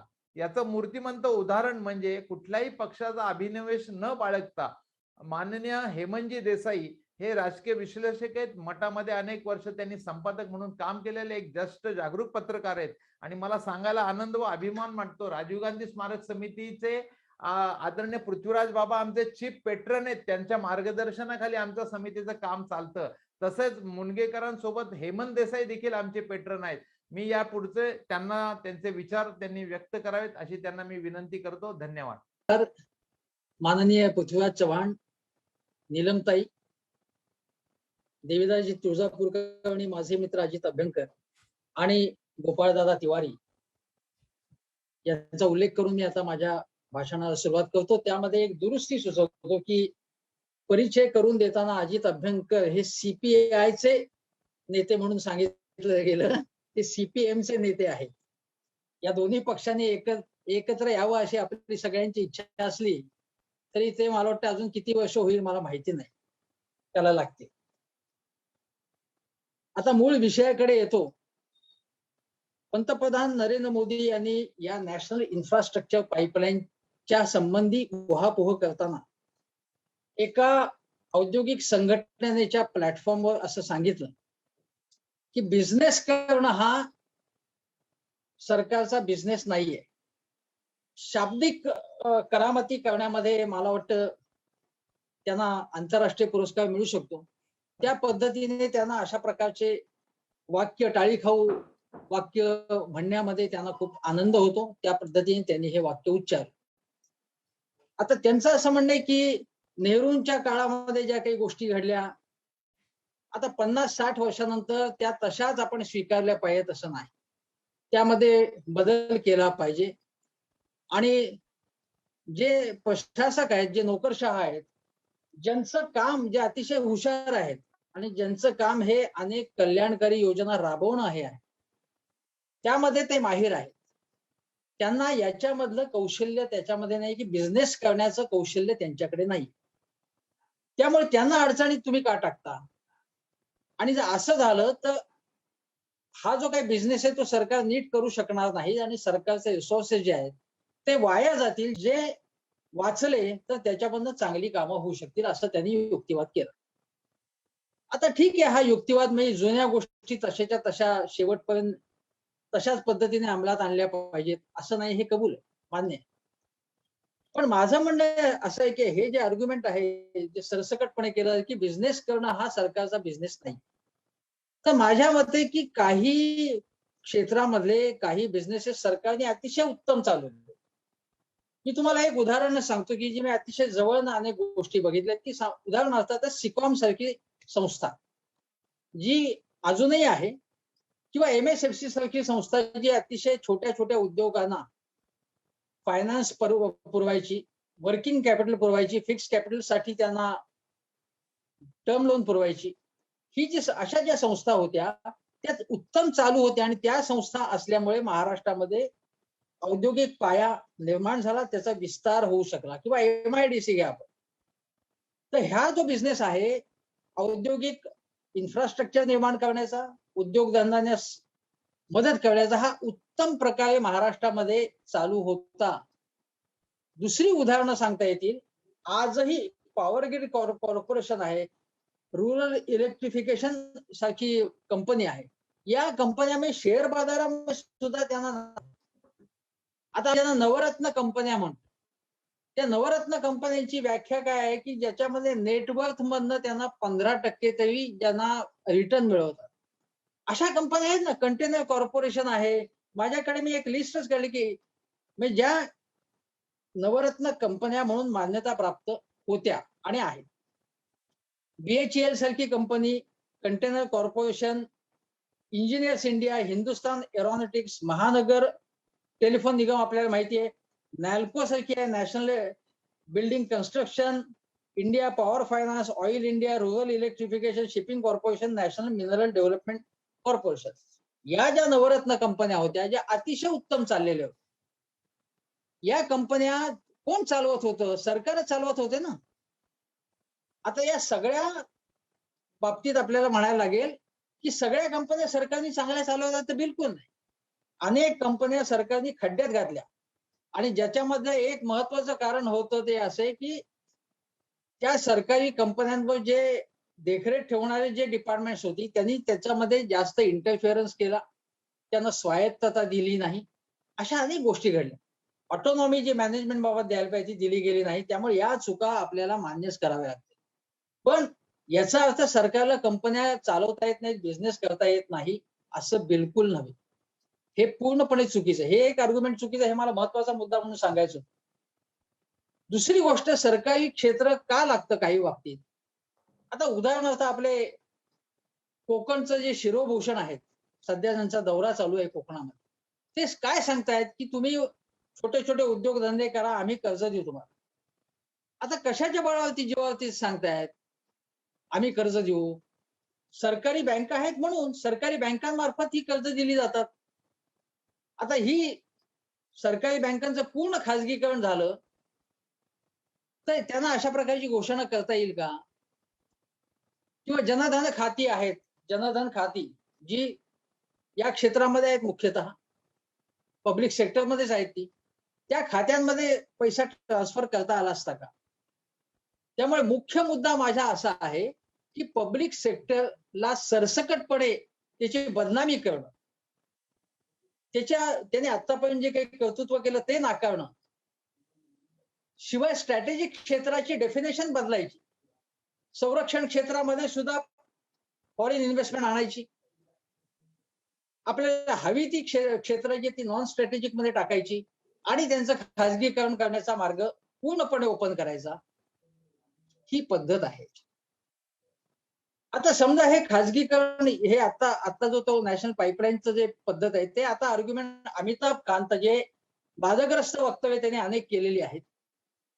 मोदींची फक्त तळी उसळणं, चमचेगिरी करणं हा ज्यांचा पूर्ण वेळचा उद्योग आहे, त्यांनी काय सांगितलं बघा, आर्ग्युमेंट कसं करतात, अत्यंत लवाड माणसं आहेत. त्यांनी काय सांगितलं की हे खाजगीकरण आम्ही जेव्हा करतो कंपन्यांचं, सरकारी कंपन्यांचं, तेव्हा त्या कंपन्यांवरती आमचा काही अधिकार राहत नाही. त्या कंपन्या गेल्या आमच्याकडे, मग आम्ही काहीच करू शकत नाही त्याच्याबाबत. आता मात्र national pipeline infrastructure pipeline project म्हणणं आम्ही हे फक्त लीजवर देणार आहोत, भाड्याने देणार आहोत. त्यामुळे त्या सगळ्या ऍसेट्स आहेत ते आमच्याच राहणार असं ते म्हणाले. मग ज्या खाजगी मालमत्ता आतापर्यंत जे खाजगीकरण तुम्ही केलेलं आहे, ज्या सार्वजनिक मालमत्ता तुम्ही फुकून टाकलेल्या आहेत किंवा फुकण्याचा तुमचा इरादा आहे, त्याच्याबाबत तुम्ही हा निकष का नाही लावत? त्या विकल्यानंतर तुमचा काही अधिकार राहिला होता का त्याच्यावरती? समजा एअर इंडिया सारखी आता कंपनी विकण्याचे प्रयत्न चालले, ते शक्य झालेले नाहीये. ती विकायची का नाही हा मुद्दा वेगळा, पण ती विकल्यानंतर मग तुमचे काही राईट्स राहणार आहेत का त्याच्यावरती? नाही राहणार आहेत. मग ते तुम्ही ते काम का केलं तुम्ही? पण आता ते काम आम्ही करणार नाही, आम्ही हे करतोय ते त्याच्या तुलनेत खूप चांगलं काम आहे असं त्यांना म्हणायचं. बरं, आता हे जे लीजवर देणार आहेत किंवा भाड्याने देणार आहेत, हे ऑपरेशन त्याचं सगळं मॅनेजमेंट आहे ते, आता त्याच्या संबंधी आता अत्यंत महत्वाचा निर्णय हा घेतलेला आहे. आणि त्यांना लाख आणि कोटीमध्ये, त्यांना आणि नितीन गडकरी दोघांनाही 1 लाख कोटीच्या खाली ते घोषणाच देत नाहीत. 1,00,000 कोटी आम्ही याच्यामध्ये इन्व्हेस्टमेंट करणार आहोत, 5,00,000 कोटी करणार आहोत, अशा प्रकारच्या घोषणा करतात. 6 लाखापैकी त्यांचं म्हणणं आहे की याच वर्षामध्ये आम्हाला 88,000 कोटी रुपये याच्यामधनं मिळणार आहे, असं त्यांनी सांगितलं. आणि मग त्याने एक उदाहरण असं दिलंय की वीज क्षेत्रातील एका कंपनीने इन्व्हेस्टमेंट ट्रस्ट स्थापन केलेला आहे आणि पैसे रेस केलेले आहेत वगैरे वगैरे त्यांनी सांगितलं. आता माझा असा याच्यामधला मुद्दा आहे की जेव्हा तुम्ही अशा पद्धतीचा अत्यंत महत्वाचा निर्णय घेता की मॉनिटायझेशन करण्याचा, ज्याच्यामध्ये 6 लाख कोटी रुपये तुम्हाला उत्पन्न येणार असं तुम्ही दावा करता आणि ते परत 2025 सालपर्यंतचा वायदा करतात आणि हे करार दीर्घकालीन असतील, परंतु त्याबाबत पार्लमेंटमध्ये चर्चा झाली का? त्याबाबत कुठली कमिटी नेमली, त्याचा जो अहवाल होता तो चर्चेला आणला का? संसदीय समितीमध्ये त्याची चर्चा झाली का? किंवा त्याच्या संबंधी तुम्ही काही जनसंवाद घेतली का? पब्लिक प्लॅटफॉर्मवरती त्याची काही चर्चा झाली का? मीडियामध्ये चर्चा झाली का? कुठल्याही प्रकारची चर्चा इतक्या महत्वाच्या प्रश्नावर तुम्ही करत नाही आणि तुम्ही पारदर्शकतेच्या घोषणा करता.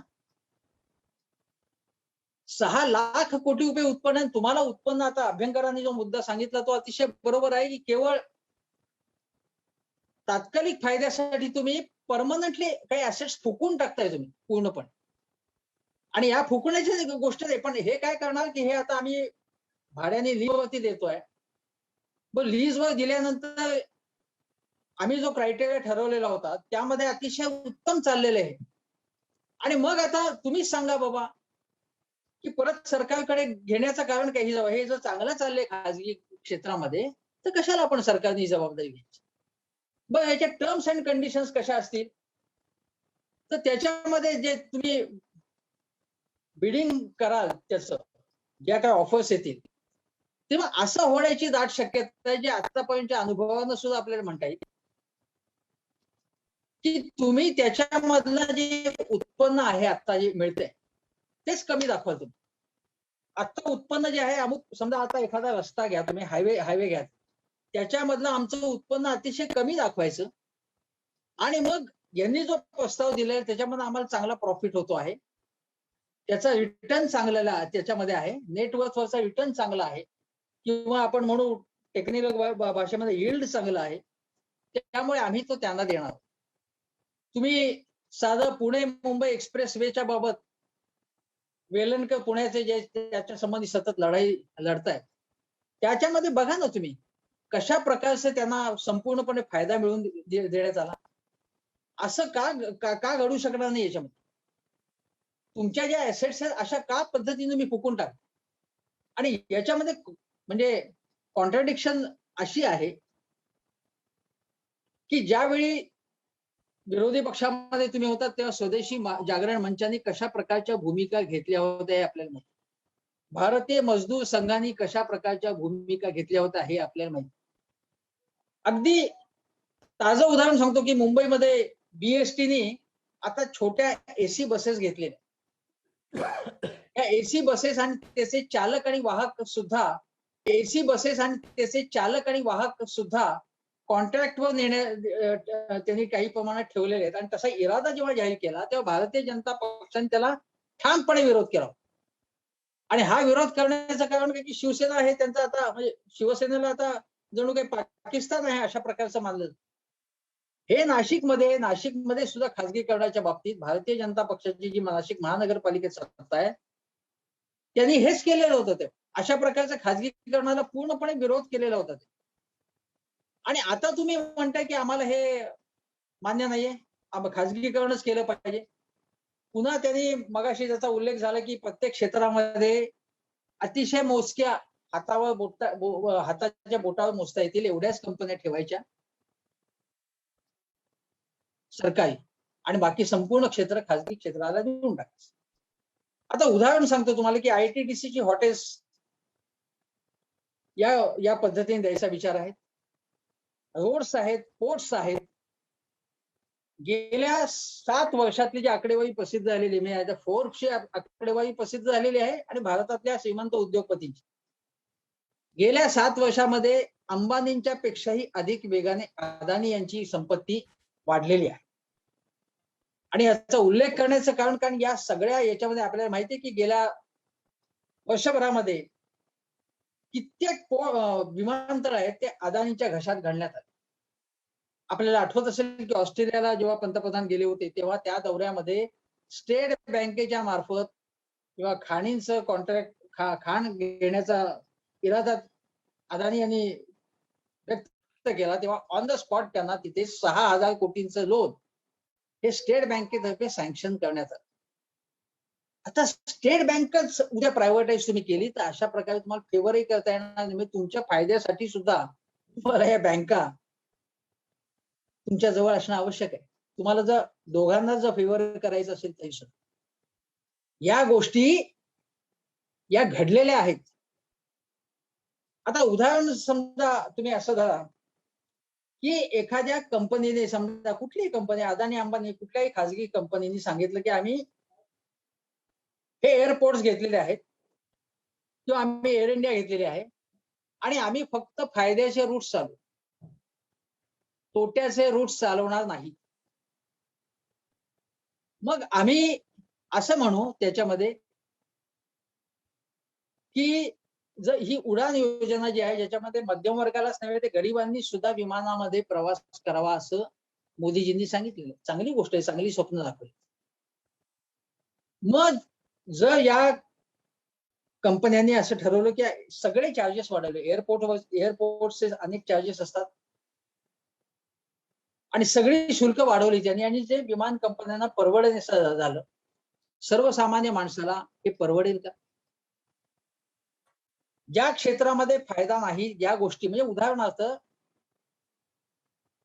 काही रूट्स असतात जे तुम्ही बघा की एसटीला आपण का महत्व देतो, ज्याचा आता पगार थकली ती गाव तिथे एसटी, की जे प्रॉफिटेबल रूट्स नाहीत तेही एसटीने त्याच्यावरती एसटी बसेस चालवले आहेत. तोट्याचं तेही कारण ते कोणीतरी करण्याची आवश्यकता आहे. उद्या या गोष्टी या क्षेत्रातल्या सगळ्या हवालीत केल्यानंतर ज्या ज्या क्षेत्रामध्ये गरीब माणसाला काही सेवा देण्याची आवश्यकता असते, सवलती सेवा देण्याची आवश्यकता असते, त्या सगळ्या गोष्टी जर यांनी बंदच केल्या तर तुम्ही काय करणार आहात? तिसरी गोष्ट म्हणजे तुम्ही हे लक्षात घेतलं पाहिजे की पियुष गोयल हे सुद्धा मोदींना आदर्श मानत असल्यामुळे किमान आठवड्याबाबत 2-4 गोष्टी तरी खोट्या बोलल्या पाहिजेत असं त्यांनी पण केलेलं आहे. परिणामी तुम्ही रेल्वे बजेटच्या भाषणामध्ये सुद्धा त्यांनी वारंवार सांगितलं की रेल्वेचं प्रायव्हेटायझेशन करणार नाही. रेल्वेचं आता रेल्वेमध्ये खाजगीकरण म्हणजे समजा केटरिंगचं असेल, काही काही सेवांचा अगोदर झालेला आहे, तो भाग नाही. रेल्वे रूट्स किंवा बाकी रेल्वेच्या जे इन्फ्रास्ट्रक्चर मध्ये प्रायव्हेटायझेशन करणार असं सांगितलं होतं आणि सुरू झालेलं. मग यामध्ये सुद्धा तुम्हाला माहिती असेल की काही बाबतीत निविदा काढण्यात आल्या आणि फारसे प्रस्तावच आले नाही. मग एका सरकारी कंपनीलाच प्रस्ताव पाठवायला लागला. हे खाजगीकरण तुम्ही किती खाजगीकरण किंवा लीजवर देण्याचा किती प्रकार केला तरी त्याला चांगला रिस्पॉन्स मिळेलच याची ग्वाही नाही. दुसरं म्हणजे त्याच्या टर्म्स आणि कंडिशन्स काय आहेत हे बघायला लागेल. याच्या संबंधी सगळी माहिती लोकांच्या पब्लिक डोमेन मध्ये तुम्हाला ठेवायला लागेल. लोक प्रश्न विचारतील त्यांना त्याची उत्तरं द्यायला लागतील. तुम्हाला जीएसटी तुमचा कमी झालेला आहे, तुम्ही त्यात गोंधळ घातल्यामुळे. कॉर्पोरेट टॅक्सेशन मधनं 1,60,000 किंवा 70,000 कोटी रुपयांचे कन्सेशन कॉर्पोरेट टॅक्सेस मध्ये तुम्ही दिले. तुमचं उत्पन्न कमी झालेलं आहे. केवळ त्यासाठी तुम्ही ही गोष्ट करताय. अतिशय चांगल्या कंपन्या सुद्धा चालवायला द्यायच्या. आता कृषी कायद्यांच्या संदर्भात जेव्हा चर्चा सुरू होते, आंदोलन सुरू आहे आता, त्यावेळी ही माहिती पुढे आलेली आहे की अनेक गोदामं जी आहेत, अन्नधान्याची गोदामं, ती अगोदर अदानींनी घेऊन टाकलेली आहे अगोदर आणि त्याच्यामध्ये त्यांची जवळजवळ मोनोपॉली होती. तुम्हाला आठवत असेल की शांताकुमार समिती नेमण्यात आली होती. त्यांनी सांगितलं होतं की फूड कॉर्पोरेशन इंडियाचं विभाजन करा. 5 तुकडे करा त्याचे आणि टप्प्याटप्प्याने त्याचं खाजगीकरण करण्याचं चालू. ते तसं काही झालं नाही. आणि आज लक्षात घ्या तुम्ही की FCI मध्ये ज्या गोडाऊन्स मध्ये जे धान्य आहे ते धान्य तुम्ही गोरगरिबांना कोरोनाच्या काळात देत आहात. ज्या अन्न सुरक्षा योजनेची तुम्ही टिंगल केली, जी काँग्रेसच्या काळामध्ये आली, त्याची टिंगल केली. ज्या मनरेगाची तुम्ही टिंगल केली त्याच्यावर तुम्हाला भर द्यावा लागतोय अपरिहार्यपणे. या गोष्टी लोक विचारतील ना. पंडित जवाहरलाल नेहरू ज्याला टेम्पल्स ऑफ डेव्हलपमेंट, विकासाची मंदिरं म्हणत होती, ते तुम्ही ऑब्जेक्ट्स ऑफ डिस्ट्रक्शन तुम्ही केले का? तुम्हाला त्याचा विनाश करायचा पूर्ण. आणि ठीक आहे, तुम्हाला त्यापैकी काही गोष्टी तुम्ही प्रायव्हेटाईज करा, निर्गुंतवणूक करा. वाजपेयीने तर त्याचं खातच निर्माण केलेलं होतं. परंतु मूळ प्रश्न असा आहे की तुमचा हेतू काय याच्यामध्ये? तुमचा हेतू केवळ रेव्हेन्यू जनरेशन आहे दुसऱ्या वाटा संपल्यामुळे? तर रेव्हेन्यू जनरेशन तुम्हाला करायचं असेल तर त्याच्यासाठी अनेक वाटा आहेत. तुम्ही सांगता काय की तुम्हाला कर दहशतवाद नको आहे. आता कर दहशतवाद नको असताना सुद्धा तुम्ही काय करता आहे की तपास यंत्रणांचा दुरुपयोग करून पूर्णपणे दहशतवाद तुम्ही करता. तुम्हाला हव्या त्या कंपन्यांना टार्गेट करताय. तुम्ही काय म्हणताय की कुठेही आम्हाला मोनोपॉली नको आहे. आणि आता अमिताभ कांत आणि नरेंद्र मोदी असतील, निर्मला सीतारामन, ते ग्राहक हिताबद्दल सारखे बोलताय. मग तुम्ही टेलिकम्युनिकेशन्स मध्ये 2G मध्ये घोटाळा केला असं सांगितलं. सगळे न्यायालयांनी सगळे जे परवाने दिले होते ते रद्द केले. पुन्हा नवीन प्रक्रिया सुरू झाली. या घोळामध्ये काय झालं पुढे? काँग्रेसची सत्ता गेली हा भाग सोडून द्या तुम्ही. आता मोनोपॉली याच्यामध्ये तयार झाली की नाही जिओची? ज्या जिओच्या बद्दल मी तुम्हाला सांगतो माझ्या आठवणीप्रमाणे की प्रमोद महाजन जेव्हा राज्यसभेचे खासदार झाले तेव्हा वारंवार ते रिलायन्स उद्योगाबद्दल प्रश्न विचारत होते. तेव्हा त्यांच्यावर टीका झाली होती की तुम्हाला त्याच्यामध्ये काही तुमचा हितसंबंध आहे का? पुढे ते टेलिकम्युनिकेशन्स खात्याचे मंत्री झाल्यानंतर मला आठवते की धीरूभाई अंबानी हयात असताना NCPA मध्ये मोठा समारंभ झाला होता आणि धीरूभाई अंबानी त्यांचं निधन झाल्यानंतर त्यांच्या तिकिटाचं प्रकाशन झालं आणि ते प्रचंड मोठा समारंभ उद्योगपतींच्या समक्ष झाला. त्यावेळी ही जवळीक दिसून आली. या विशिष्ट ग्रुपची असलेली जवळीक दिसून आली. आणि ही जवळीक कशी फायद्याची आहे हे आपल्याला गेल्या काही वर्षामध्ये दिसून आलं. जे ऑइल सेक्टरमध्ये, पेट्रोलियम सेक्टरमध्ये सगळीकडे दिसून आलं. तुम्ही ऑइल सेक्टर मधल्या सुद्धा ज्या ऑइल इंडिया सारख्या असतील, ONGC सारख्या कंपन्या आहेत, त्यांच्यावर तुमचं लक्ष नाही. त्याही तुम्हाला फुकून टाकायचे आहेत अल्टिमेटली. तुम्हाला हे तुमचे जे काही इरादे आहेत ते नेक नाहीयेत तुमचे मुळात. आणि आजपर्यंतचा जो अनुभव तुमचा आहे तुमच्या बाबतीत, मगाशी ज्याचा उल्लेख झाला की अनेक, मी आता 2 मिनिटच बोलतोय, की तुम्ही अनेक संस्थांना मदत केली. जी मदत करण्याची गरज होती खाजगी कंपन्या, येस बँकेचा उल्लेख झाला, लक्ष्मी विलास बँक. तुम्ही म्हणताय आत्मनिर्भर भारत, तुम्ही ती सिंगापूरच्या बँकेला विकून टाकली, लक्ष्मी विलास बँक. तुम्ही अनेक ज्या खाजगी क्षेत्रातल्या कंपन्यांना तुम्ही पॅकेज दिलं, मदतीचं पॅकेज दिलं. का दिलं मग तुम्ही? पब्लिक मनी त्यामध्ये ज्या खड्ड्यात गेलेल्या ज्या कंपन्या ज्याच्यामध्ये भ्रष्टाचार झाला, गैरव्यवहार झाला, स्कॅम झाली, त्यांना का मदत केली तुम्ही? आज एक मोठं जे स्कॅम सध्या सुरू आहे ते दिवाळखोर संहिता झाली, चांगली गोष्ट आहे, चांगली गोष्ट केली, मी त्याचं स्वागत करेन. पण व्हिडिओकॉन सारखी कंपनी जी अत्यल्प किमतीला अनिल अगरवाल यांच्या वेदांत समूहाला बहाल करण्यात आली. व्हिडिओकॉन कंपनीमध्ये जे काही झाले गोंधळ, ते गोंधळ पूर्णपणे असमर्थनीय. पण तुम्ही अतिशय कमी किमतीला याच्यामध्ये या देतायत आणि याच्यामध्ये हेअर कट हा शब्द वापरला जातो. अतिशय गेल्या काही वर्षामध्ये असे शब्द प्रयोग आहेत की म्हणजे आम्ही डाऊन साईज करतोय, आम्ही वाईट साईज करतो, कामगारांना काढून टाकतो. आम्ही रिस्ट्रक्चर करतोय, असे शब्द वापरायचे चांगले चांगले. प्रत्यक्ष त्याचा अर्थ हा असतो. या एनसीएलटीच्या माध्यमातून सुद्धा जो हेअरकट दिला जातो आहे तो तुमचा आमचा पैसा आहे. आणि मग तुमच्या आमच्या पैशावरती या प्रकारे डल्ला मारतानाच मग तुम्ही सांगतो की आम्ही ठेवींच्या संरक्षणाची रक्कम बघा वाढवलेली आहे, हे सांगायचं. एकीकडे हे संरक्षण वाढवताना इतका मोठा पैसा जो पब्लिक सेक्टर मधला, पब्लिक सेक्टर बँकांचा आहे, पब्लिक सेक्टरचा आहे, जे एक प्रकारे तुम्ही तुमचं सोनंच आता गहाण ठेवताय किंवा विकताय तुम्ही. काय चाललंय? आणि याच्याबद्दल कोणी प्रश्न विचारायचे नाही? प्रश्न विचारावेच लागतील याच्याबद्दल.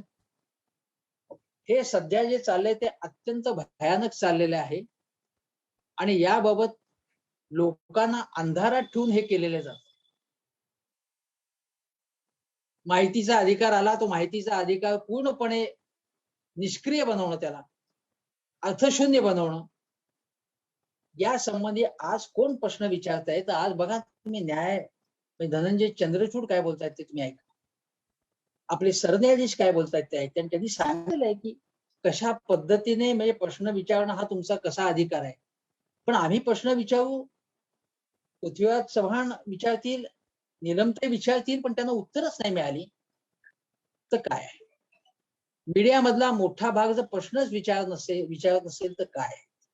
न्याय व्यवस्थेतील बहुसंख्य लोक, काही चंद्रचूड साहेबांसारखी किंवा सरन्यायाधीशांसारखे अपवाद वगळता, जर उद्या निवृत्तीनंतर मला काय फायदा मिळणार आहे, राज्यसभेचं सदस्यत्व मिळणार आहे की नाही, किंवा मला राज्यपालपद मिळणार आहे की नाही, असं बघणार असतील तर प्रश्न कोणी विचारायचे? हा सगळ्यात महत्वाचा प्रश्न आहे. आज या चर्चेत मला बोलवल्याबद्दल, सहभागी करून घेतल्याबद्दल आणि तुम्ही अतिशय पेशन्सने ऐकल्याबद्दल तुमचे धन्यवाद मानतो. गोपाळजींचे धन्यवाद म्हणतो आणि इथे धन्यवाद हेमंतजी. अतिशय जागरूक पत्रकारितेच्या माध्यमातून आपण हे विश्लेषण केलं आणि याच्यावर आपले परखड मत व्यक्त केले, काही सूचना दिल्या आहेत. सगळ्यात महत्वाचं म्हणजे प्रश्न विचारावेतील आणि त्याला उत्तर द्यावे लागतील, परंतु हे उत्तर देण्याची जबाबदारी, बांधिलकी, उत्तरदायित्व हे मान्य करतात का? कारण जेव्हा 5 वर्षांनी आपण त्यांना एक मतदान देऊन एक विश्वास दाखवतो, त्या विश्वासाला सार्थ ठरणं त्या सरकारचं, त्या राजकीय नेत्यांचं कर्तव्य असतं, उत्तरदायित्व असतं. आणि हीच लोकशाहीमध्ये अपेक्षित कृती असते, कर्तव्य असतं. आता ज्या करता आपण सगळेजण अधिक उत्सुकतेनं वाट बघतो आहोत असे पंतप्रधान कार्यालयाचे माजी राज्यमंत्री आणि महाराष्ट्राचे भूषण गौरव माजी मुख्यमंत्री आदरणीय आमचे नेते आदरणीय पृथ्वीराजजी बाबा हे यापुढे आपलं वक्तव्य करतील, विचार मांडतील. आदरणीय नीलमताई गोरे, अभ्यंकरजी, तुळजापूरकरजी, हेमंत देसाईजी, आमचे सर्वांचे निमंत्रक गोपालजी तिवारी आणि वेबिनारमध्ये सगळे सहभागी झालेले सर्व सहकारी मित्रांनो, गोपाळदादांनी एक अत्यंत ज्वलंत अशा प्रश्नावर आपल्या सर्वांना निमंत्रित केलेले आणि आपापली मतं मांडायचं पूर्ण स्वातंत्र्य त्यांनी आपल्याला दिलेलं आहे. मी आता या विषयामध्ये बोलताना हा बराच विस्तृत विषय आहे. एकंदरीत सरकारचं आर्थिक धोरण, खाजगीकरणाचं धोरण, मोदींची अर्थकारणाची दिशा वगैरे यात काही फार जाणार नाही, कारण तो फार मोठा विषय होईल. मी फक्त गेल्या आठवड्यामध्ये वित्तमंत्र्यांनी जाहीर केलेला नवा उपक्रम म्हणजे नॅशनल मॉनिटायझेशन पाईपलाईन, NMP, हे अध्याक्षर तयार करण्यामध्ये आणि नवीन नवीन वाक्प्रचार करण्यामध्ये हे माहिर लोक आहेत, पठायत लोक आहेत. आता याचा आणि थोडासा मला वाटतं हेमंतजींनी नॅशनल इन्फ्रास्ट्रक्चर पाईपलाईन असा उल्लेख केला, पण ते दोन वेगळ्या गोष्टी ते सांगू इच्छितो. नॅशनल इन्फ्रास्ट्रक्चर पाईपलाईन किंवा NIP हा विषय मोदींनी आपल्या 2019च्या इंडिपेंडन्स डेच्या भाषणामध्ये, 15 ऑगस्टच्या भाषणामध्ये त्यांनी पहिल्यांदा उल्लेख केला होता. आणि त्यामध्ये देशातलं पायाभूत सुविधा मजबूत करण्याकरता, इन्फ्रास्ट्रक्चर मजबूत करण्याकरता 102 लाख कोटी आणि 5 वर्षाचा अवधी असा एक त्यांनी कार्यक्रम सादर केला होता. नंतर 2020च्या 15 ऑगस्टच्या भाषणामध्ये पुन्हा त्याचा उल्लेख झाला आणि 2021च्या भाषणामध्ये पुन्हा त्याचा उल्लेख झाला. सोशल मीडियावर त्याबद्दल खूप चर्चा झालेली आहे. त्यामुळं नॅशनल इन्फ्रास्ट्रक्चर पाईपलाईन ही कशी पुरी करायची, याला 5 वर्षामध्ये 102 लाख कोटी कुठून येणार, ह्याचं आता उत्तर कोणीच देत नाही. ती घोषणा झाली, ती हवेत विरली. ही नवीन जी घोषणा आहे ती नॅशनल मॉनिटायझेशन पाईपलाईन. पाईपलाईन हा शब्द खूप त्यांना आवडतो. मॉनिटायझेशन पाईपलाईन म्हणून हा जो शब्द आहे त्याच्यावरच मी बोलणार आहे. आता मॉनिटायझेशनचा अर्थ असं काय, आपण जर ऑक्सफोर्ड इंग्लिश डिक्शनरीत पाहिला तर त्यामध्ये स्पष्ट म्हटलेलं आहे की एखादा ऍसेट असेल तर त्याचं कॅशमध्ये रूपांतर करणं. मराठीमध्ये आपण त्याला विकणं असं म्हणतो, पण ते विकणं असं ते म्हणत नाहीत. तर ते बरेचसे गोलमोल असे शब्द वापरतात आणि लोकांना समजू नये म्हणून. पण ही विक्रीचा प्रकार आहे किंवा त्या ऍसेट मधून उत्पन्न होईल हा एक प्रकार आहे. आता आपल्याला एक तर माहिती आहे की कोविडमुळे म्हणा किंवा कोविडच्या पूर्वीपासून देशाच्या अर्थव्यवस्थेला घरघर लागली होती. अगदी नोटबंदी झाली, त्यानंतर जीएसटी झालं, कोविड आला, कोविडमध्ये आपण तयार नव्हतो, लसीकरणामध्ये आपण दिरंगाई केली, त्यामुळे अनेकांचे नाहक मृत्यू गेले, ऑक्सिजनचं काय झालं ते आपण पाहिलेलं आहे. एका मागोमाग एक धक्के बसत गेले अर्थव्यवस्थेला आणि कोविड सुरू व्हायच्या आत अर्थव्यवस्थेच्या विकास दराचे तिमाही आकडे येतात. ते जानेवारी ते मार्च 2020च्या तिमाहीमध्ये आपली अर्थव्यवस्था घसरत 8 तिमाहीमध्ये घसरत ती 4.2% आली होती. त्यानंतर कोविडमध्ये तर ती जवळजवळ 7-8% आकुंचित पावली आणि आता यावर्षी ते म्हणतात की 7-8-9% वाढेल. म्हणजे आपण ज्या परिस्थितीमध्ये 1 एप्रिल 2020ला होतो त्याच परिस्थितीमध्ये तितक्याच अर्थव्यवस्था आकारापर्यंत आपण 1 एप्रिल 2022 पर्यंत कदाचित पोहोचू. म्हणजे 2 वर्ष अर्थव्यवस्थेच्या विकासामध्ये वाया गेलेली आहेत, 0 इयर्स आहेत असं मान्य केलं पाहिजे. या कालखंडामध्ये मोदी सरकारला जवळजवळ 13 लाख कोटी रुपयाचं कर्ज काढावं लागलेलं आहे. फिस्कल डेफिसिट वगैरे त्याचे आकडे बरेच प्रकाशित झालेले आहेत. प्रचंड मोठा फिस्कल डेफिसिट आहे, कर्ज काढावं लागलेलं आहे आणि आता कर्ज काढण्याची लिमिट पोहोचलेली आहे. त्यामुळे आता सरकार चालवायचं असेल, अगदी लोकांचे पगार पेन्शन द्यायचं असेल आणि काही विकास नॅशनल इन्फ्रास्ट्रक्चर पाईपलाईनचा विषय सोडून द्या, पण काही रेग्युलर कामं जरी करायची तर सरकारकडे पैसे नाही. सरकारने काय मार्ग काढला, डिसइन्व्हेस्टमेंट, निर्गुंतवणूक. निर्गुंतवणूक आता पब्लिक सेक्टर एंटरप्राइजेस त्यांनी काढले. एअर इंडिया पहिल्यांदा, नंतर बीपीसीएल पेट्रोलियम कंपनी, नंतर shipping corporation of India, container corporation of India, चांगल्या कंपन्या आहेत त्या. IDBI bank, Bharat BEML equipment, heavy equipment company आहे, पवनहंस हेलिकॉप्टर कंपनी आहे, नीलांचल इस्पात आहे. नंतर 2 राष्ट्रीयकृत बँका आणि 1 जनरल इन्शुरन्स कंपनी आम्ही विकणार. निर्गुंतवणूक आता LICची वगैरे आहे, पण हे आम्ही सरसकट विकणार अशी त्यांनी घोषणा केली आणि या निर्गुंतवणुकीचे प्रयत्न चाललेले आहेत. सर्वात मोठी फ्लॅगशिप डिसइन्व्हेस्टमेंट म्हणजे एअर इंडिया. एअर इंडियाचा खूप तोटा आहे, विकायचे प्रयत्न चाललेले आहेत पण काही यश येत नाही आणि आता यावर्षी बहुतेक त्याचं सूप वाजेल असं म्हणतात, होईल काहीतरी, पण ते होत नाही. या पार्श्वभूमीमध्ये मोदींचे जे मित्र आहेत त्याला इंग्रजीमध्ये क्रोनीज आपण म्हणतो आणि क्रोनी कॅपिटलिझम म्हणतो. हे जे यार दोस्त लोक आहेत, उद्योगपती मोठे मोठे, त्यांनी विनंती केली की मोदी साहेब ठीक आहे, तुम्ही ही सगळी निर्गुंतवणूक करू इच्छिता आणि आम्हालाही ते घ्यायचे सगळे ऍसेट्स, काडी मातीमोल भावाने घ्यायचेत, कमी किमतीत घ्यायचेत, पण अडचण काय की आमच्याकडे एवढे पैसेच नाहीत. एअर इंडियाला गुंतवणूक करायला समजा 20,000 कोटी 30,000 कोटी लागतील, तर एवढे एकदम आम्ही गुंतवणार, पुढे काय होणार माहिती नाही, ते चालेल का नाही चालेल, आमचा पैसे अडकून बसतील. आणि प्रत्येक बाबतीमध्ये या सगळ्या अडाणी अंबानी या सगळ्या लोकांनी सांगितलं की ही काही आम्हाला व्यवस्था काही परवडणारी नाही, कारण एकदम सुरुवातीला अपफ्रंट एवढे पैसे गुंतवायचे आणि मग त्यातून मग नफा कधी निघेल तो निघेल, मग तो नाही निघाला तर काय करायचं. तर हे मॉडेल काही आम्हाला मान्य नाही, म्हणून निर्गुंतवणूक होत नाही. तर त्यातून मार्ग काढायचा काय, म्हणून त्यातून ही मोनेटायझेशन पाईपलाईनची कल्पना निघाली. काय कल्पना आहे की आम्ही विकणार नाही, आम्ही असं दाखवू की आम्ही हे तात्पुरतं तुम्हाला लीजवर दिलेलं आहे 4 वर्ष, आणि त्याचं मी भाडं घेणार आहोत आणि ते परत आम्हाला मिळेल. लीजवर म्हणजे किती? समजा 20,000 कोटी जर आउटराईट सेलची रक्कम असली तर लीजवर 2-3 हजार कोटी, 1,000 कोटी किंवा 1,000 कोटीचा ऐवज असेल तर 50 कोटी रुपये वार्षिक लीज, ते आम्हाला परवडेल. म्हणून ही लीज करायची कल्पना ह्या मोठ्या मोठ्या उद्योगपतींना आपले सगळेच पैसे गुंतवू नयेत आणि आपल्यात अडकू नये आणि एखाद्यात अपयश आलं तर काय करायचं, या कल्पनेतून ही नवीन सुपीक डोक्यातून नीती आयोगाची कल्पना निघाली.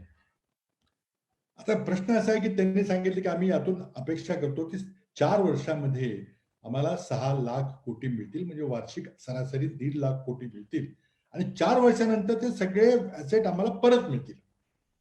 आता ही इतकी हास्यास्पद कल्पना आहे. आता यामध्ये किती यादी मोठी आहे तर मी वाचून दाखवत नाही, पण त्यामध्ये 25 एअरपोर्ट आहेत, किती किलोमीटर पाईपलाईन्स आहेत, किती रेल्वे स्टेशन 400 आहेत, पॅसेंजर ट्रेन 90 आहेत, फ्रेट ट्रेन 265 आहेत, फायबर ऑप्टिक्स केबल जवळजवळ 3 लाख किलोमीटर आहेत, सबंध कोकण रेल्वे, सबंध dedicated freight corridor, 25 airport, 31 port मधले प्रोजेक्ट, नॅशनल स्टेडियम, पण हे सगळे द्यायचं त्यांनी यादी, लांब रचक यादी मोठी केलेली आहे. आता या यादीमध्ये समजा आपण उदाहरण एखाद्या स्टेशनचं घेऊ. समजा छत्रपती शिवाजी टर्मिनस, मुंबईचं व्हिक्टोरिया टर्मिनस स्टेशन हे भाड्याने द्यायचं ठरलं. आता कुठली स्टेशन देण्यात सांगितलं आणि ते समजा अडाणींनी घेतलं. आता ते अडाणींनी घेतलं तर त्यातून 2-3 गमतीचे प्रश्न उपस्थित होतात. आता तुम्ही भाड्याने घेतलं, तुम्ही त्याची किंमत कशी काढणार, त्याचं लीज रेंट किती द्यायचं ते कसं ठरवणार, मग ते वर्षाचा 4 वर्षाचं फिक्स रेंट राहणार आहे का दरवर्षी वाढत जाणार रेंट आहे, मग त्याचं टेंडर काढणार का, आणि मग ते टेंडर काढलं तर मग कुणाला कुठल्या अटीवरती देणार आपण, ह्या गोष्टी काही स्पष्ट नाहीत. आता तुम्ही इतक्या साऱ्या गोष्टी एकदम निकाली काढल्यात. आता हा कुठलाही मोठा उद्योगपती, आधी अदानी असेल किंवा अडाणी असेल, ह्यांना सगळ्या गोष्टी काही घेता येणार नाहीत, पण ते निवडतील, पिक अँड चूज करतील. अडाणी म्हणाल की मी विमानतळ चालवतो, मी विमानतळामध्ये इंटरेस्टेड आहे, कोणी म्हणाल मी रेल्वे चालवतो, कोणी म्हणाल मी बंदरं घेतो ताब्यात, कोणी म्हणाल फायबर ऑप्टिक्स घेतो, कदाचित जिओवाले घेतील त्यामध्ये, कोणी म्हणेल की मी नॅशनल स्टेडियम घेतो आणि ऑलिम्पिकचे खेळाडू तयार करतो, कोणी रोड घेतील, कोणी रेल्वे पॅसेंजर गाड्या घेतील. म्हणजे काय होईल की प्रत्येकाचे पैसे गुंतले की त्यामध्ये कॉम्पिटिशन होणार नाही.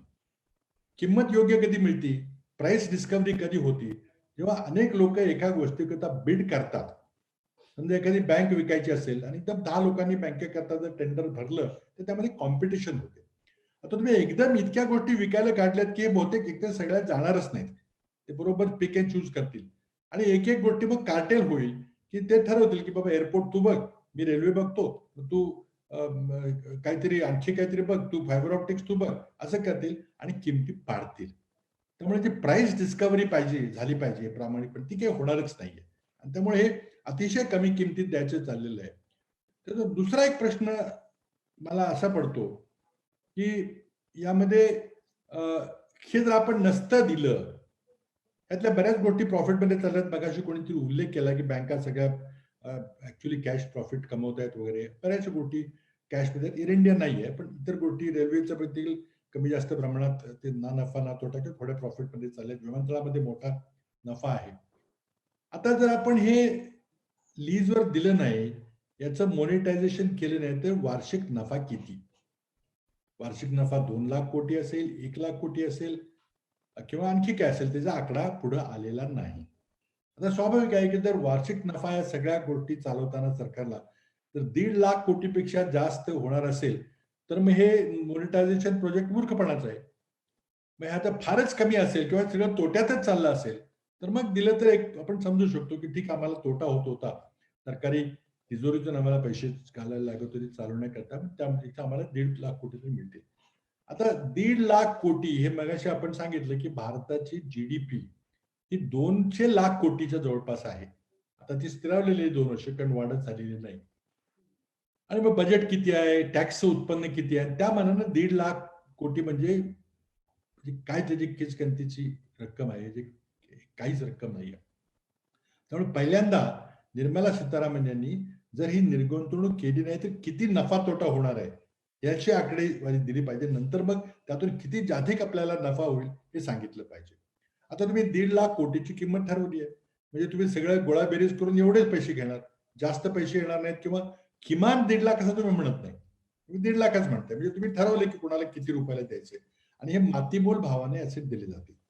तर माझा पुढचा प्रश्न असा आहे की हे तुम्ही 4 वर्षाकरता समजा एखाद्यानी प्रायव्हेट सेक्टरनी हे ताब्यात घेतलं आणि सांगितलं की आम्ही आता याला चकाकी देऊन टाकू, फार चांगलं हे सगळं विमानतळ किंवा रेल्वे स्टेशन करून टाकू, रेल्वे पॅसेंजर गाड्या नव्या करू, अगदी चांगली सर्व्हिस देऊ, आणि जे सरकारी क्षेत्राला अजिबात जमत नाही इतकी चांगली मी खाजगी क्षेत्रात सर्व्हिस देऊ. त्याकरता तुम्हाला काही गुंतवणूक करावी लागणार आहे, तुम्हाला काही त्यात मॅनपॉवर ऍड करावी लागणार आहे. आता ती गुंतवणूक केल्यानंतर 4 वर्षांच्या गुंतवणुकीचं काय होणार? भारत सरकार काय पुन्हा ती गुंतवणूक तुम्ही केलेली त्याचा हिशोब काढून ते काही परत देणार आहे का? त्याबद्दल काही स्पष्टता नाहीये. म्हणजे 4 वर्षानंतर परत घेणं ही डोळ्यात धूळ फेकण्यासारखी गोष्ट, हे बिलकुल परत मिळणार नाही, घेणं व्यावहारिक ठरणार नाही. आणि त्यानंतर मग आणखीन एक सर्वात महत्वाचा जो मुद्दा मला या ठिकाणी अधोरेखित करायचा आहे, आणि तो म्हणजे मॅनपॉवरचं काय होणार. तुम्ही एखादा ऍसेट अडाणीला दिला तर तिथं सरकारी कर्मचारी जे आहेत त्यांचं काय होणार? अडाणीच्या सगळ्या कर्मचाऱ्यांना घेणार आहे का? तर बिलकुल नाही. ज्या ज्या वेळेला प्रायव्हेटायझेशन होतं तेव्हा पहिली अट असते की हे कर्मचारी आम्ही काही घेणार नाही. त्यामध्ये तुमच्या रिझर्व्ह कॅटेगरीचे कर्मचारी आहेत, तुमच्या काही इतर गोष्टींनी तुम्ही कर्मचारी घेतला, आम्ही काय घेणार नाही, आम्ही इफिशियंटली चालवणार. कारण आमचा जो स्टाफ असेल तो कमी स्टाफ आम्ही फार इफिशियंटली कम्प्युटरायझेशन करून अत्याधुनिक पद्धत चालवणार, आम्हाला ही गर्दी तुमची नको आहे, तुम्ही काढून टाका. मग त्या जुन्या सरकारी कर्मचाऱ्यांचं काय होणार? त्यांना तुम्ही सुरक्षितता देणार आहात का? ते सगळे लोक तुम्ही हा खाजगी लीजवर घेणारा माणूस हे कर्मचारी घेणार आहे का? तर उत्तर मला तरी नाही वाटतंय. कारण तीच माणसं घेऊन मग तुम्ही काय फक्त एक मॅनेजर बदलणार आहे? गुंतवणूक किती करणार ते सांगत नाही. न गुंतवणूक करता तीच माणसं घेऊन तुम्ही अतिशय इफिशियंटली चालवणार, आणि तुम्ही जो लीज रेंट द्याल त्यापेक्षा जास्त नफा कमवणारे बुद्धीला पटत नाही. आणि त्यामुळे मग समजा सरकारने खरंच मी सरकारवर विश्वास ठेवला की 4 वर्षानंतर याचे परत द्यायचे, आता जी माणसं असतील जी काढून टाकली असतील ती कदाचित सरकार इतर ठिकाणी कुठेतरी डिप्लॉय करेल. पुन्हा जेव्हा तुम्हाला ऍसेट मिळेल मग पुन्हा काय करायचं? कारण अदानी आपली माणसं काढून घेईल की आता आमचं संपलं 4 वर्षाचं कॉन्ट्रॅक्ट. त्यामुळे 4 वर्षाचं कॉन्ट्रॅक्ट 4 वर्षानंतर हा ऍसेट परत मिळेल सगळे छाप छूट आहे, हे बिलकुल होणार नाही. फक्त एवढंच आहे की तिने एखादा ऍसेट जर घेतला आणि तो तोट्यात गेला तर मात्र ते परत करून टाकतील.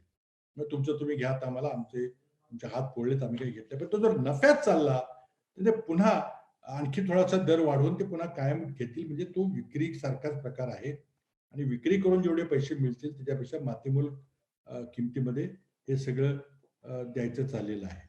आणि त्यामुळं 4 वर्षानंतर हा परत होईल याला माझा 1% विश्वास नाहीये. आता आणखीन एक विषय त्यामध्ये असा आहे की आता टॅरिफ कोण ठरवणार? रेल्वे गाड्या चालवल्या, मग रेल्वे गाड्याचं प्रवाशाचं तिकीट किती घेणार? तुम्ही म्हणणार की आम्ही फार इफिशियंटली चालवतोय, चांगली सेवा देतोय, खानपान सेवा देतोय, सगळी माणसं चांगली आहेत, चकाचक सगळं आहे, मग आम्ही भाडं जास्त घेणार. मग हे भाडं जास्त घेतलंय की कमी घेतलंय, यथायोग्य भाडं आहे का नाही, हे कोण ठरवणार? या सेवांच्या करता जो रेग्युलेटर पाहिजे, जो नियामक आहे, ती व्यवस्था कुठली असणार आहे? जो आत्ताचा नियामक आहे तो करणार आहे का? समजा विमानतळाचे किती पैसे घ्यायचे त्याकरता आपली एक रेग्युलेटरी ऑथॉरिटी आहे, मग इतर ठिकाणी काय रेग्युलेटर, त्याचा रोल काय राहणार आहे याबद्दल काही स्पष्टता नाहीये. आणि त्यामुळं माझ्या दृष्टीनं जे 4-5 अतिशय महत्वाचे विषय जे आहेत त्यामध्ये मॅनपॉवरचं काय करणार, कारण त्यामुळे हे पटतच नाही, डोक्याला पटत नाही की 4 वर्षाकरता कोणी मोठी गुंतवणूक एअर इंडियासारखी गुंतवणूक करायला आणि परत तुम्हाला देऊन टाकेल, हे खरं नाही वाटत. त्यानंतर विक्रीची किंवा रेंट घ्यायची प्राइस कशी डिस्कवर करणार याची पारदर्शकता अजिबात नाहीये. आणि सगळ्यांनी एकदम जर बाजारात उतरले तर किमती कोलॅप्स होणार, कुणी घ्यायला येणारच नाही. मग त्यामधून किमती ड्राईव्ह डाऊन होतात, आणि जोपर्यंत करंट प्रॉफिट किती आहे, ऑपरेटिंग प्रॉफिट या सगळ्या गोष्टींचा आहे तो कळल्याशिवाय, किंवा प्रत्येक ऍसेटचा 25 विमानतळांपैकी प्रत्येक विमानतळ किती प्रॉफिट देते याचा हिशोब सगळा मांडला गेला पाहिजे. त्याच्यापेक्षा जास्त किमतीला दिलं तर मग योग्य डिसइन्व्हेस्टमेंट आहे, नाहीतर ते चुकीचं आहे. आणि मग सगळ्यात माझ्या दृष्टीने मोठा मुद्दा जो आहे तो मॅनपॉवरचा आहे. समजा मॅनपॉवर आपण काढून टाकली, विद्यमान मॅनटर एखाद्या विमानतळाची काढून टाकली, सरकारला सांगितलं की तुम्ही दुसरीकडे काही करा, आम्ही काही जबाबदारी घेणार नाही, किंवा त्याला VRS देऊन काढून टाका. मग नवीन मॅनपॉवर जे अडाणी घेतील त्यामध्ये SC ST रिझर्वेशन राहणार नाही, सामाजिक न्याय राहणार नाही, आणि सगळ्या गोष्टी सरकारला जे थेट करता येत नाही त्या अशा अप्रत्यक्ष रीतीने करण्याचा हा घाट आहे. आणि म्हणून मला वाटतं या सगळ्या नॅशनल मॉनिटायझेशन किंवा जे सरसकट विक्री करण्याचा जो प्लॅन आहे तो तर आता त्यांनी काय म्हटलंय 6 वर्षात आम्ही करणार आणि 6 वर्षात करणार, 4 वर्षात आम्ही पूर्ण करणार, म्हणजे हे यावर्षी सगळे निकाल घेतले पाहिजेत तरच या वर्षी जे तुम्ही 1.5 लाख रुपये धरलेले आहेत बजेटमध्ये ते तुम्हाला मिळतील, ऍडव्हान्स मध्ये मिळतील, जसं आपण भाडं देतो त्याप्रमाणे. आणि ते काय होणार नाही. आणि म्हणून मी हे सगळे मुद्दे उपस्थित केलेले आहेत, त्याची उत्तर आल्याशिवाय ही सगळी निव्वळ फसवणूक आहे आणि हा डिसइन्व्हेस्टमेंटचाच प्रकार आहे. पण हे फक्त आपल्या मित्रांना सोयीस्कर डिसइन्व्हेस्टमेंट व्हावं, त्यांना एकदम अपफ्रंट एवढे पैसे घालायला लागू नयेत म्हणून ही हातचलाकी केलेली आहे. आणि शेवटचा माझा प्रश्न आहे, शेवटचा माझा मुद्दा जो आहे तो मला आवर्जून या ठिकाणी सांगितलं पाहिजे, मी नंतर थांबणार आहे, की आज आपलं 2021 आहे. हे सगळं होता होता मला वाटतं 2022 उजाडेल. 4 वर्षाचा पिरियड आहे. 22, 23, 24, 25. 25ला जेव्हा हे परत करायचा विषय येईल त्याच्या आधी लोकसभेच्या निवडणुका झाल्या असतील आणि 2024ला काय होईल, कोण सत्तेत येईल हे माहिती नाही. आता विरोधी पक्षांची आघाडी तयार होते, प्रत्येक राज्याचं UPचं काय चाललेलं आहे, महाराष्ट्रात महाविकास आघाडी जर एकत्र लढली तर काय होणार आहे. 2 मोठी राज्य, बंगालमध्ये फाईट आहे, बिहारमध्ये देखील नितीश कुमारांचं थोडंसं वेगळं चाललेलं आहे. आणि मग सत्तेत जर तुम्ही आला नाही आणि नव्या सरकारने जे नवं सरकारने त्यांनी सगळं रद्द करून टाकलं तर तुम्ही काय करणार. म्हणून माझी विनंती आहे की तुम्हाला खरंच वाटतं की आपण फार देशाकरता उपकार करतोय देशावर आणि देशाच्या नागरिकांच्यावर इतकी चांगली कल्पना आणलेली आहे, कृपा करून तुम्ही एक सर्वपक्षीय बैठक बोलवा आणि एक छोटीशी प्रोबॅबिलिटी आहे की कदाचित सरकारमध्ये बदल होईल. आम्ही तर प्रयत्न करतोय होईल, पण समजा तुम्हाला वाटत असेल होणार नाही, पण तो सरकारमध्ये बदल झाला तर नवीन सरकार येणार आहे, ते सगळे तुमच्या ह्या अटी पाळणार आहे. आणि मला वाटतं ही अशी बैठक घेणं हे गुंतवणूकदाराच्या दृष्टीनेही महत्वाचं आहे. त्यांना विश्वास पडले की नाही हे नॅशनल कॉन्सेन्ससवर आहे, ही चांगली गोष्ट आहे, आपण हे करूया. आता 91च्या आर्थिक सुधाराबद्दल, 51च्या खासगीकरणाबद्दल बरेचसे लोक टीका करतात, पण एक मला आवर्जून सांगायचं की त्यानंतर जे सरकार आलं त्यामध्ये CPIचे देखील काही मंत्री होते, त्यामध्ये इतर पक्षाचे मंत्री, त्यांनी जवळजवळ तीच धोरणं पुढे चालू ठेवली. अगदी वाजपेयी ठेवली तर त्यात काय आश्चर्य करायचं कारण नाही. आणि ती काळाची अपरिहार्यता होती, पण तो विषय वेगळा आहे, आपण त्यावर पुन्हा कधी चर्चा करू, मोठा विषय आहे. पण आज मला फक्त या नॅशनल मॉनिटायझेशन पाईपलाईनच्या दिसतेने जी फसवणूक चाललेली आहे त्याला आपण सर्वांनी मिळून कडाडून विरोध केला पाहिजे आणि त्या सगळ्या योजनेमध्ये हे होल्स आपण दाखवून दिले पाहिजेत की सगळं खोटेपणा आहे, हे विक्रीचाच प्रकार आहे. फक्त आपल्या मित्रांना कमी खर्चात हे सगळे ऍसेट देता यावे करता या घाट घातलेला आहे. हे आपण जर दाखवलं तर मला वाटतं लोकांनाही लक्षात होईल. अशा प्रकारचे अनेक सेमिनार लोकांच्यावर पोहोचायचा प्रयत्न केला पाहिजे. गोपाळ दादा, तुमचे धन्यवाद, तुम्ही आम्हाला सर्वांना एकत्र आणण्याची संधी दिली. धन्यवाद. जय हिंद, जय महाराष्ट्र. धन्यवाद आदरणीय बाबा.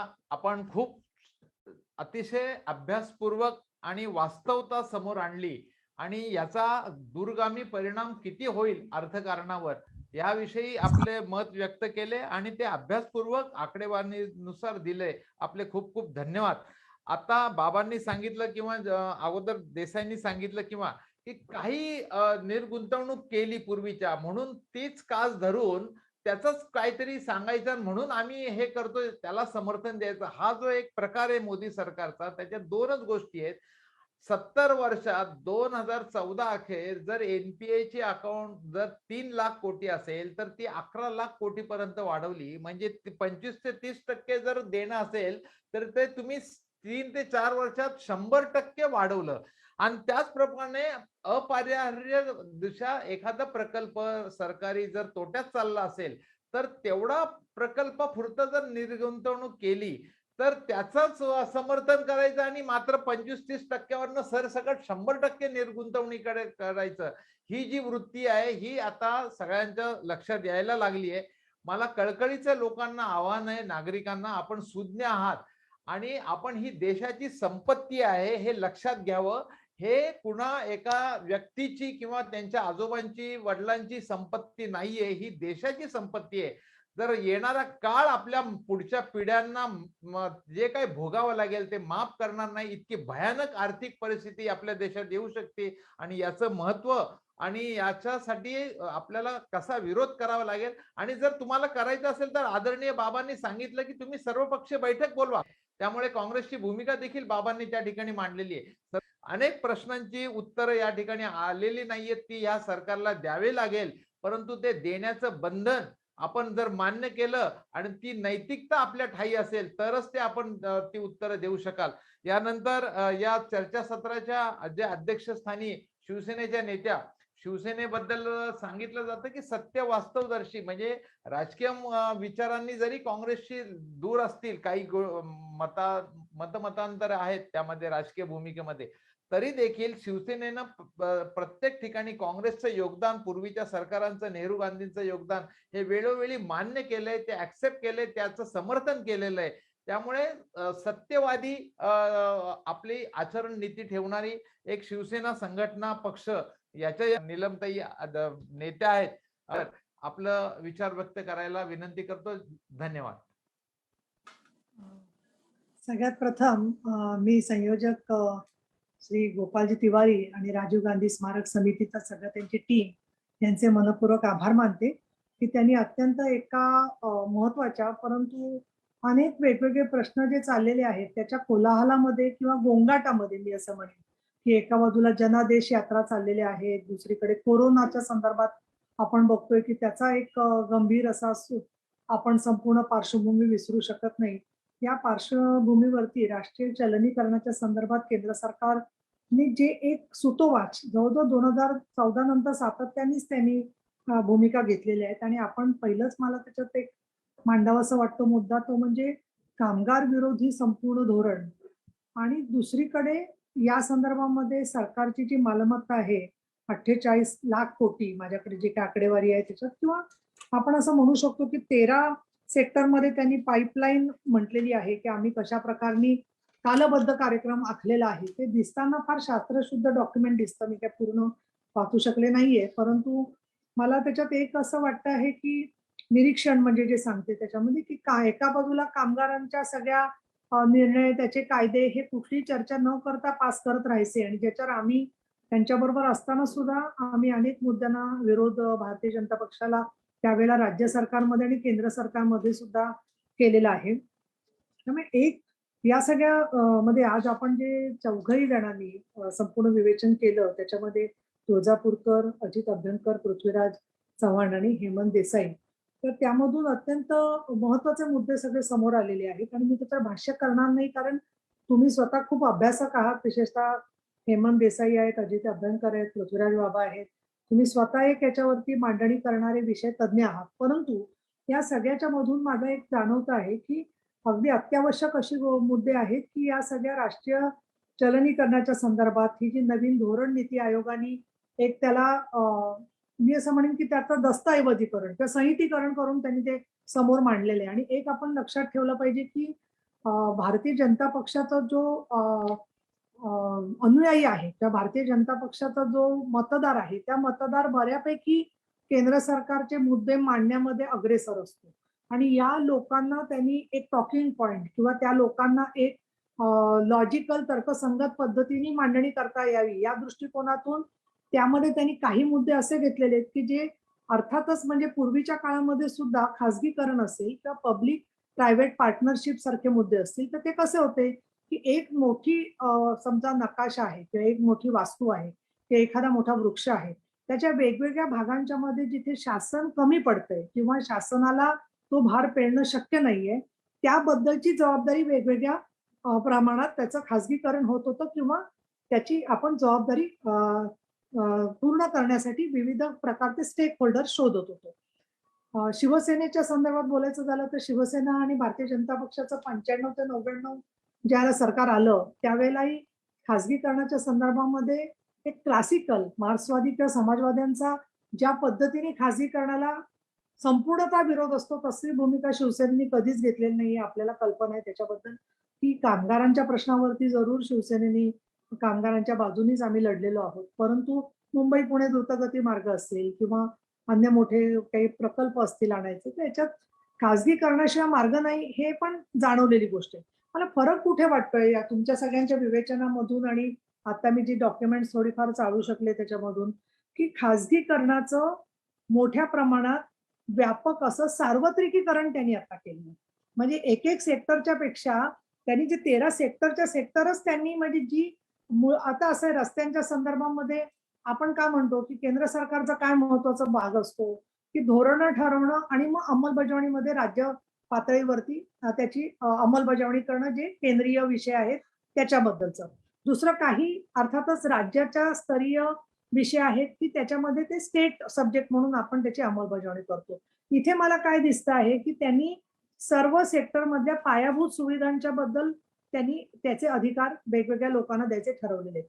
त्याच्यात महत्वाचे परत अजून काय घटक आहेत की कुठेही पार्लमेंटमध्ये चर्चा झालेली नाही, त्याच्यामध्ये कुठे इतर सेक्टरमध्ये कोणाला सहभागी करून घेतलेले, किंबहुना मी असं म्हणेन की जे या पायाभूत सुविधा सगळं जबाबदारी घेण्यामध्ये असणारे स्टेक होल्डर्स असतील त्यांच्याशी सुद्धा कुठेही औपचारिक चर्चा झालेली नाही.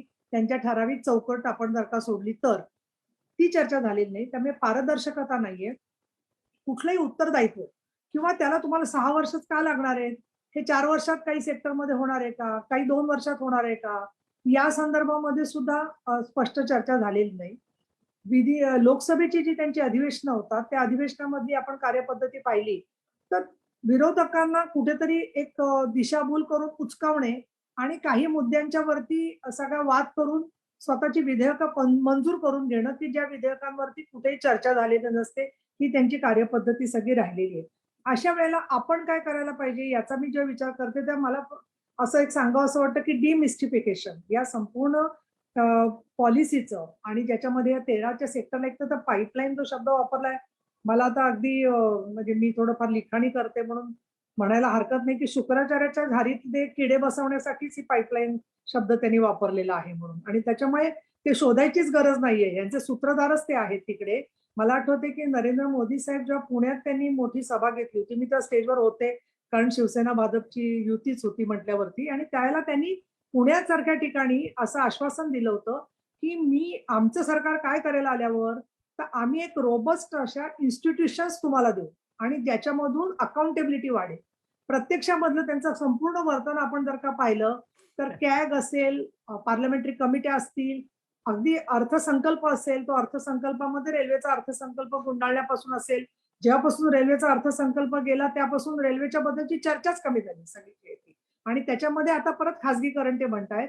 आणि मग यात सगळ्यात मुद्दा कुठला राहतो, जो नोटबंदीच्या वेळेला आला तोच मुद्दा राहतो की जे अत्यंत गरीब आहेत, जे स्वतः पायाभूत सुविधा त्यांना मिळणार की नाही त्याच्या आधीच त्यांचे मृत्यू होत आहेत ठिकठिकाणी, किंवा जे लोक एक विहीर असेल त्या विहिरीमध्ये पाणी आतून चढत जातं, ज्या वेळेला वाढत जातं तेव्हा सगळ्यात खाली कोण जातो, माणूस जो सगळ्यात खालच्या पायरीवर उभा असतो तो. अशा लोकांचे हितसंबंध कशा प्रकारे आपण या पायाभूत सुविधामध्ये सांभाळणार.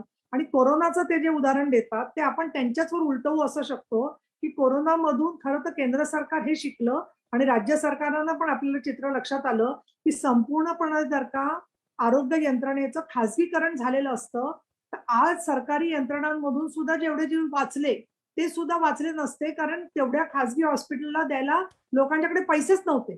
त्यामुळे इतकी खिळखिळी झालेली महाराष्ट्रातली आणि भारतातली आरोग्य व्यवस्था ही पूर्णतः खासगी नव्हती, आणि त्याच्यामुळे काही प्रमाणात तरी कोरोनामध्ये तग आपण देशात आणि राज्यात धरू शकलो. अशा वेळेला कोरोनाचं उदाहरण हे अत्यंत उपराट आणि अत्यंत गैरलागू उदाहरण आहे, हे आपण जनतेसमोर फार मोठ्या आवाजामध्ये पोहोचवलं पाहिजे.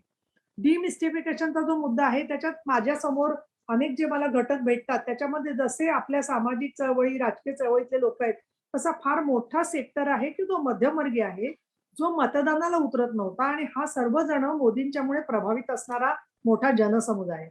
आणि तो कशामध्ये बोलतो आणि विचार करतो तर तो सेन्सेक्सच्या भाषेमध्ये बोलतो आणि विचार करतो. आणि मला इथे काँग्रेस, राष्ट्रवादी काँग्रेस आणि शिवसेना म्हणून एक फार मोठी त्रुटी वाटते की या सेन्सेक्सच्या पार्श्वभूमीवरती आपल्याकडे त्याचं चढ उताराचं विश्लेषण करणारे भाष्यकार तेवढे नाहीयेत की जे त्या संदर्भातल्या भूमिका मांडत राहतील. आणि म्हणून आपल्याला खूप आवश्यक असं मला वाटतं की हेमंत देसाई आहेत किंवा बाकीच्या अन्य तज्ज्ञांची मदत घेऊन सातत्याने त्यातल्या घडामोडींवरती सुद्धा या उच्च मध्यम वर्ग आणि आता ह्या शेअर्सच्या मध्ये गुंगलेले लोक, सामान्य सुद्धा गृहिणी आहेत, खूप मोठ्या प्रमाणात घरी बसून या ऑनलाईन करणारे जे लोक आहेत, त्यांच्याशी आपण रिलेटच होत नाही. मला काय वाटतंय, त्यांना वाटतं की याच्यामुळे फार चांगलं होणार आहे.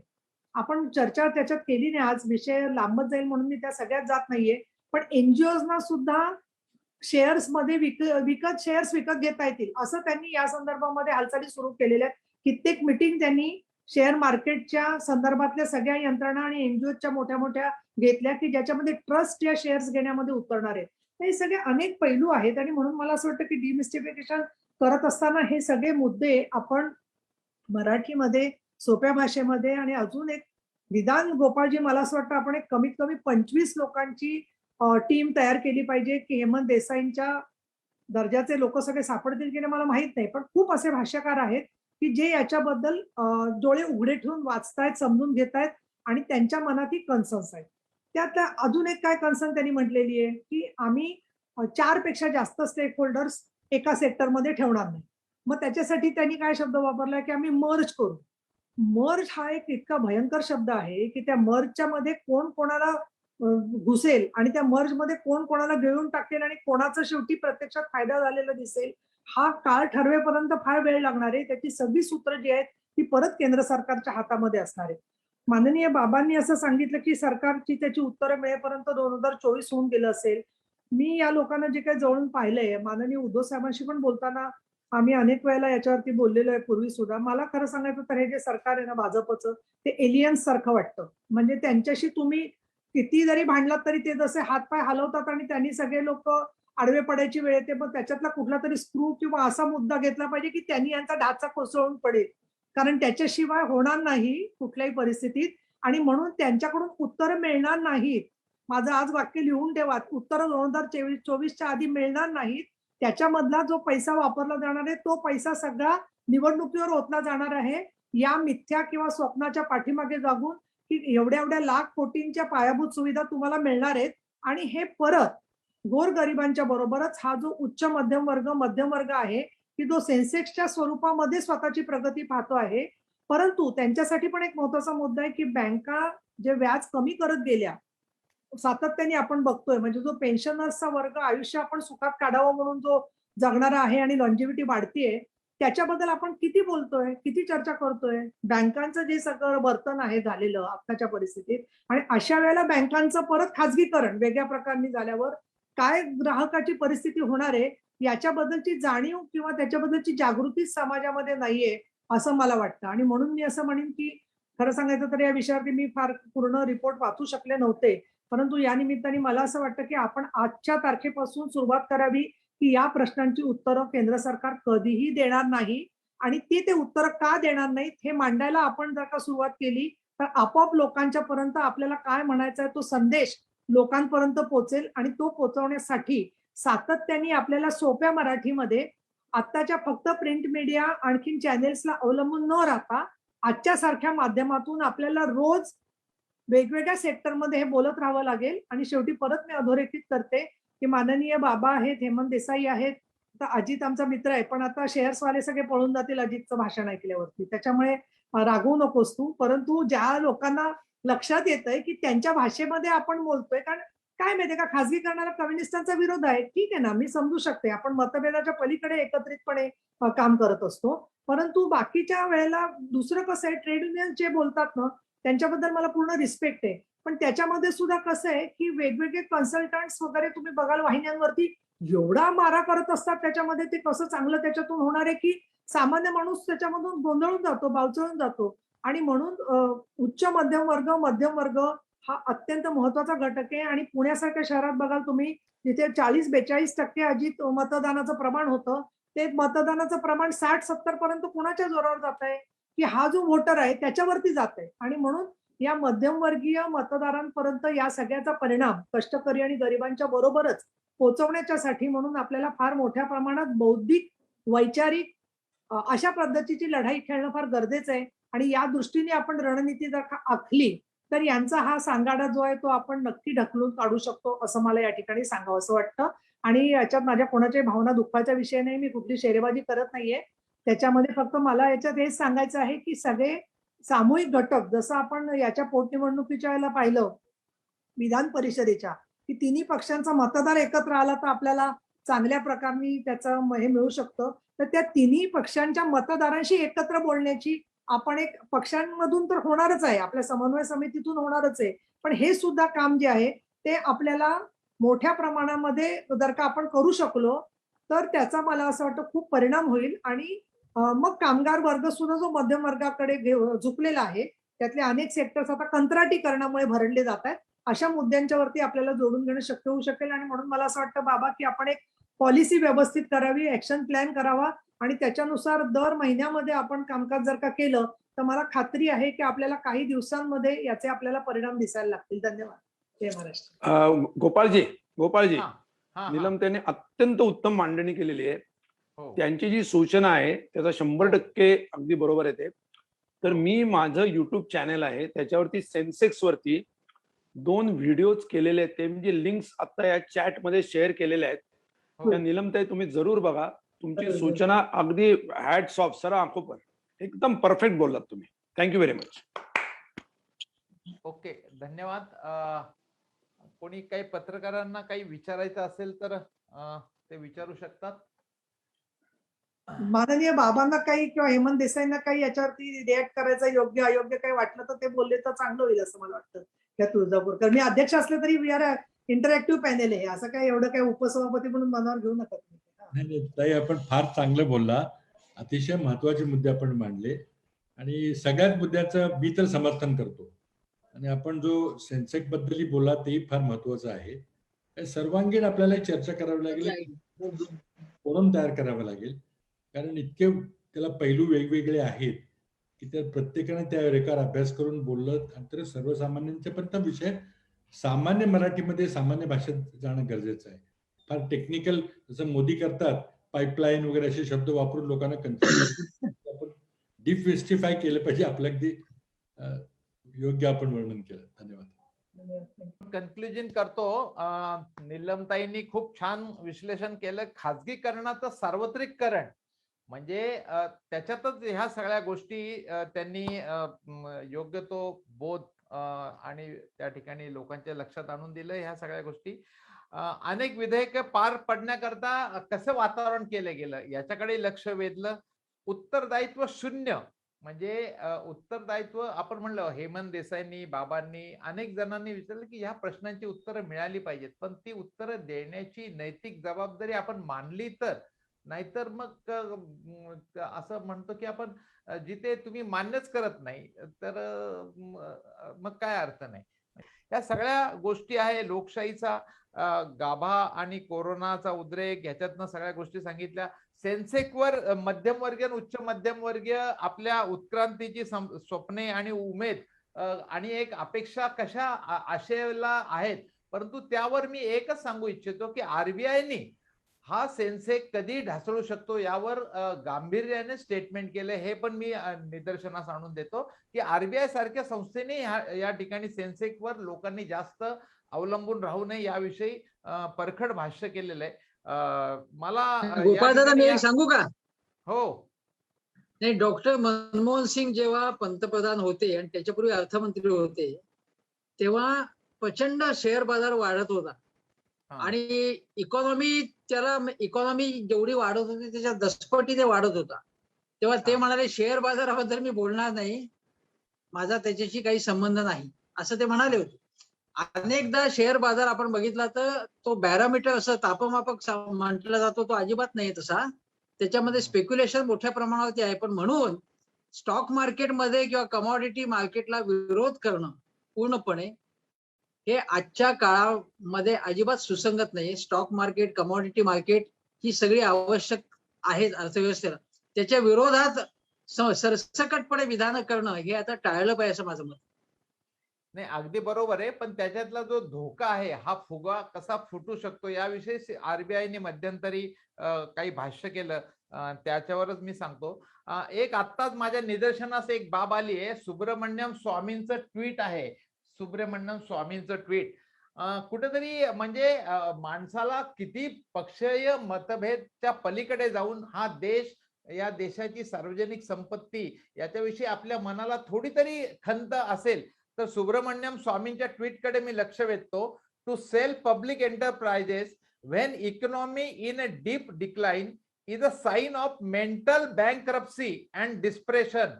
It cannot be healthy ideological imperative. Modi government cannot deny that CSO data shows the GDP growth decline quarter by quarter, year by year from 2016. म्हणजे सार्वजनिक संपत्ती हे मेंटल बँकरप्सी आहे. हे सुब्रमण्यम स्वामींचे आमचे किती राजकीय मतभेद असले तरी त्यांना ह्या ट्विट बद्दल आम्ही हँड्सऑफच करतो. आता सांगितलं की आपल्या आपल्या पक्षाचे मतदार, परंतु राजीव गांधी समितीच्या माध्यमातून आम्ही जनप्रबोधनाची ही मोहीम घेतली आहे. याच्यामध्ये कुठलाही राजकीय अभिनिवेश न राहता आम्ही लोकांचं प्रबोधन करणं हे एक आपलं उत्तरदायित्व आहे. मग आपल्या आपल्या पक्षाच्या माध्यमातून आम्ही प्रचार कार्य करत राहू, लोक जागृती करत राहू पक्षाच्या प्लॅटफॉर्मवर, आणि त्या ठिकाणी आमची युपीए आघाडी असो, महाविकास आघाडी असो, तेही करत राहू. पण हा प्लॅटफॉर्म फक्त राजीव गांधी स्मारक समिती हा लोक प्रबोधनाचा आहे आणि या प्रश्नावर आम्ही गप्प बसणार नाही आहोत. आपल्या सर्व नेत्यांच्या मार्गदर्शनाखाली वारंवार या विषयावर विविध चर्चा घेतल्या जातील. हा विषय लावून धरूया असं अनेक जणांचे आता मेसेज यायला लागलेत. मला अनेक जणांचे मेसेज आलेत की हा विषय तुम्ही जो चलनीकरणाचा विषय याच्यावर स्पष्टता येऊन द्या, लोकांच्या डोळ्यात अंजन घालून द्या, त्या समोर वास्तवता काय दिसून द्या.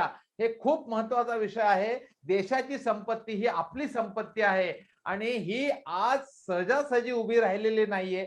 अनेक हुतात्म्यांच्या त्याग बलिदानानंतर या देशाला 2-2, 3-3 पंतप्रधान गमवावे लागले. तेव्हा कुठे आपल्याला स्वातंत्र्य मिळाले आणि आपली लोकसंपत्ती उभी राहिलेली आहे. आणि लोकशाहीचा मूळ गाभा आहे उत्तरदायित्व, अकाउंटेबिलिटी. ती जर पाळणारं सरकार नसेल तर मग आपण काय निर्णय घ्यावा. ह्या लोकांनी आपल्या प्रश्नांची उत्तरं त्याच्यासाठी शोधली पाहिजेत. हेच आमचं या समितीच्या वतीने आव्हान आहे. हे फेसबुक चॅनलवर हे सतत दिसत राहील. अनेक जणांना शेअर करावा, ही चर्चा ऐकावी असं आमचं कळकळीचं आव्हान आहे. हे दिग्गज जाणत्या तज्ञ नेत्यांची ही जी काही मतं मांडली आहेत त्याच्या मागं त्यांची प्रत्यक्ष त्या ठिकाणचा अनुभव आहे आणि त्याला आपण जे कोणी म्हणत असतील याचे समर्थन करणारे त्यांनी देखील याविषयी बोलावं. आम्ही त्यांचंही स्वागत करू. त्यांनी जर समर्थन करणारा जर त्यांना भूमिका मांडायची असेल तर आम्ही त्यांना देखील संधी देऊ. परंतु माध्यमांनी देखील याविषयी चर्चा करावी. अनेक टीव्ही माध्यम या ठिकाणी मंदिरं किंवा अजून दुसऱ्या गोष्टींवर कोण काय बोललं, कोण काय नाही बोललं याच्यावर चर्चा घडवतात. हा ज्वलंत विषयावर चर्चा घडली पाहिजे अशी आमची जाहीर मागणी आहे. या ठिकाणी थांबतो. सर्व मान्यवर या ठिकाणी आले, आपले मौलिक वेळ दिला आणि आपण जनतेला, नागरिकांना प्रबोधन करायचा प्रयत्न केला. सर्वांचे मनापासून धन्यवाद. जय हिंद, जय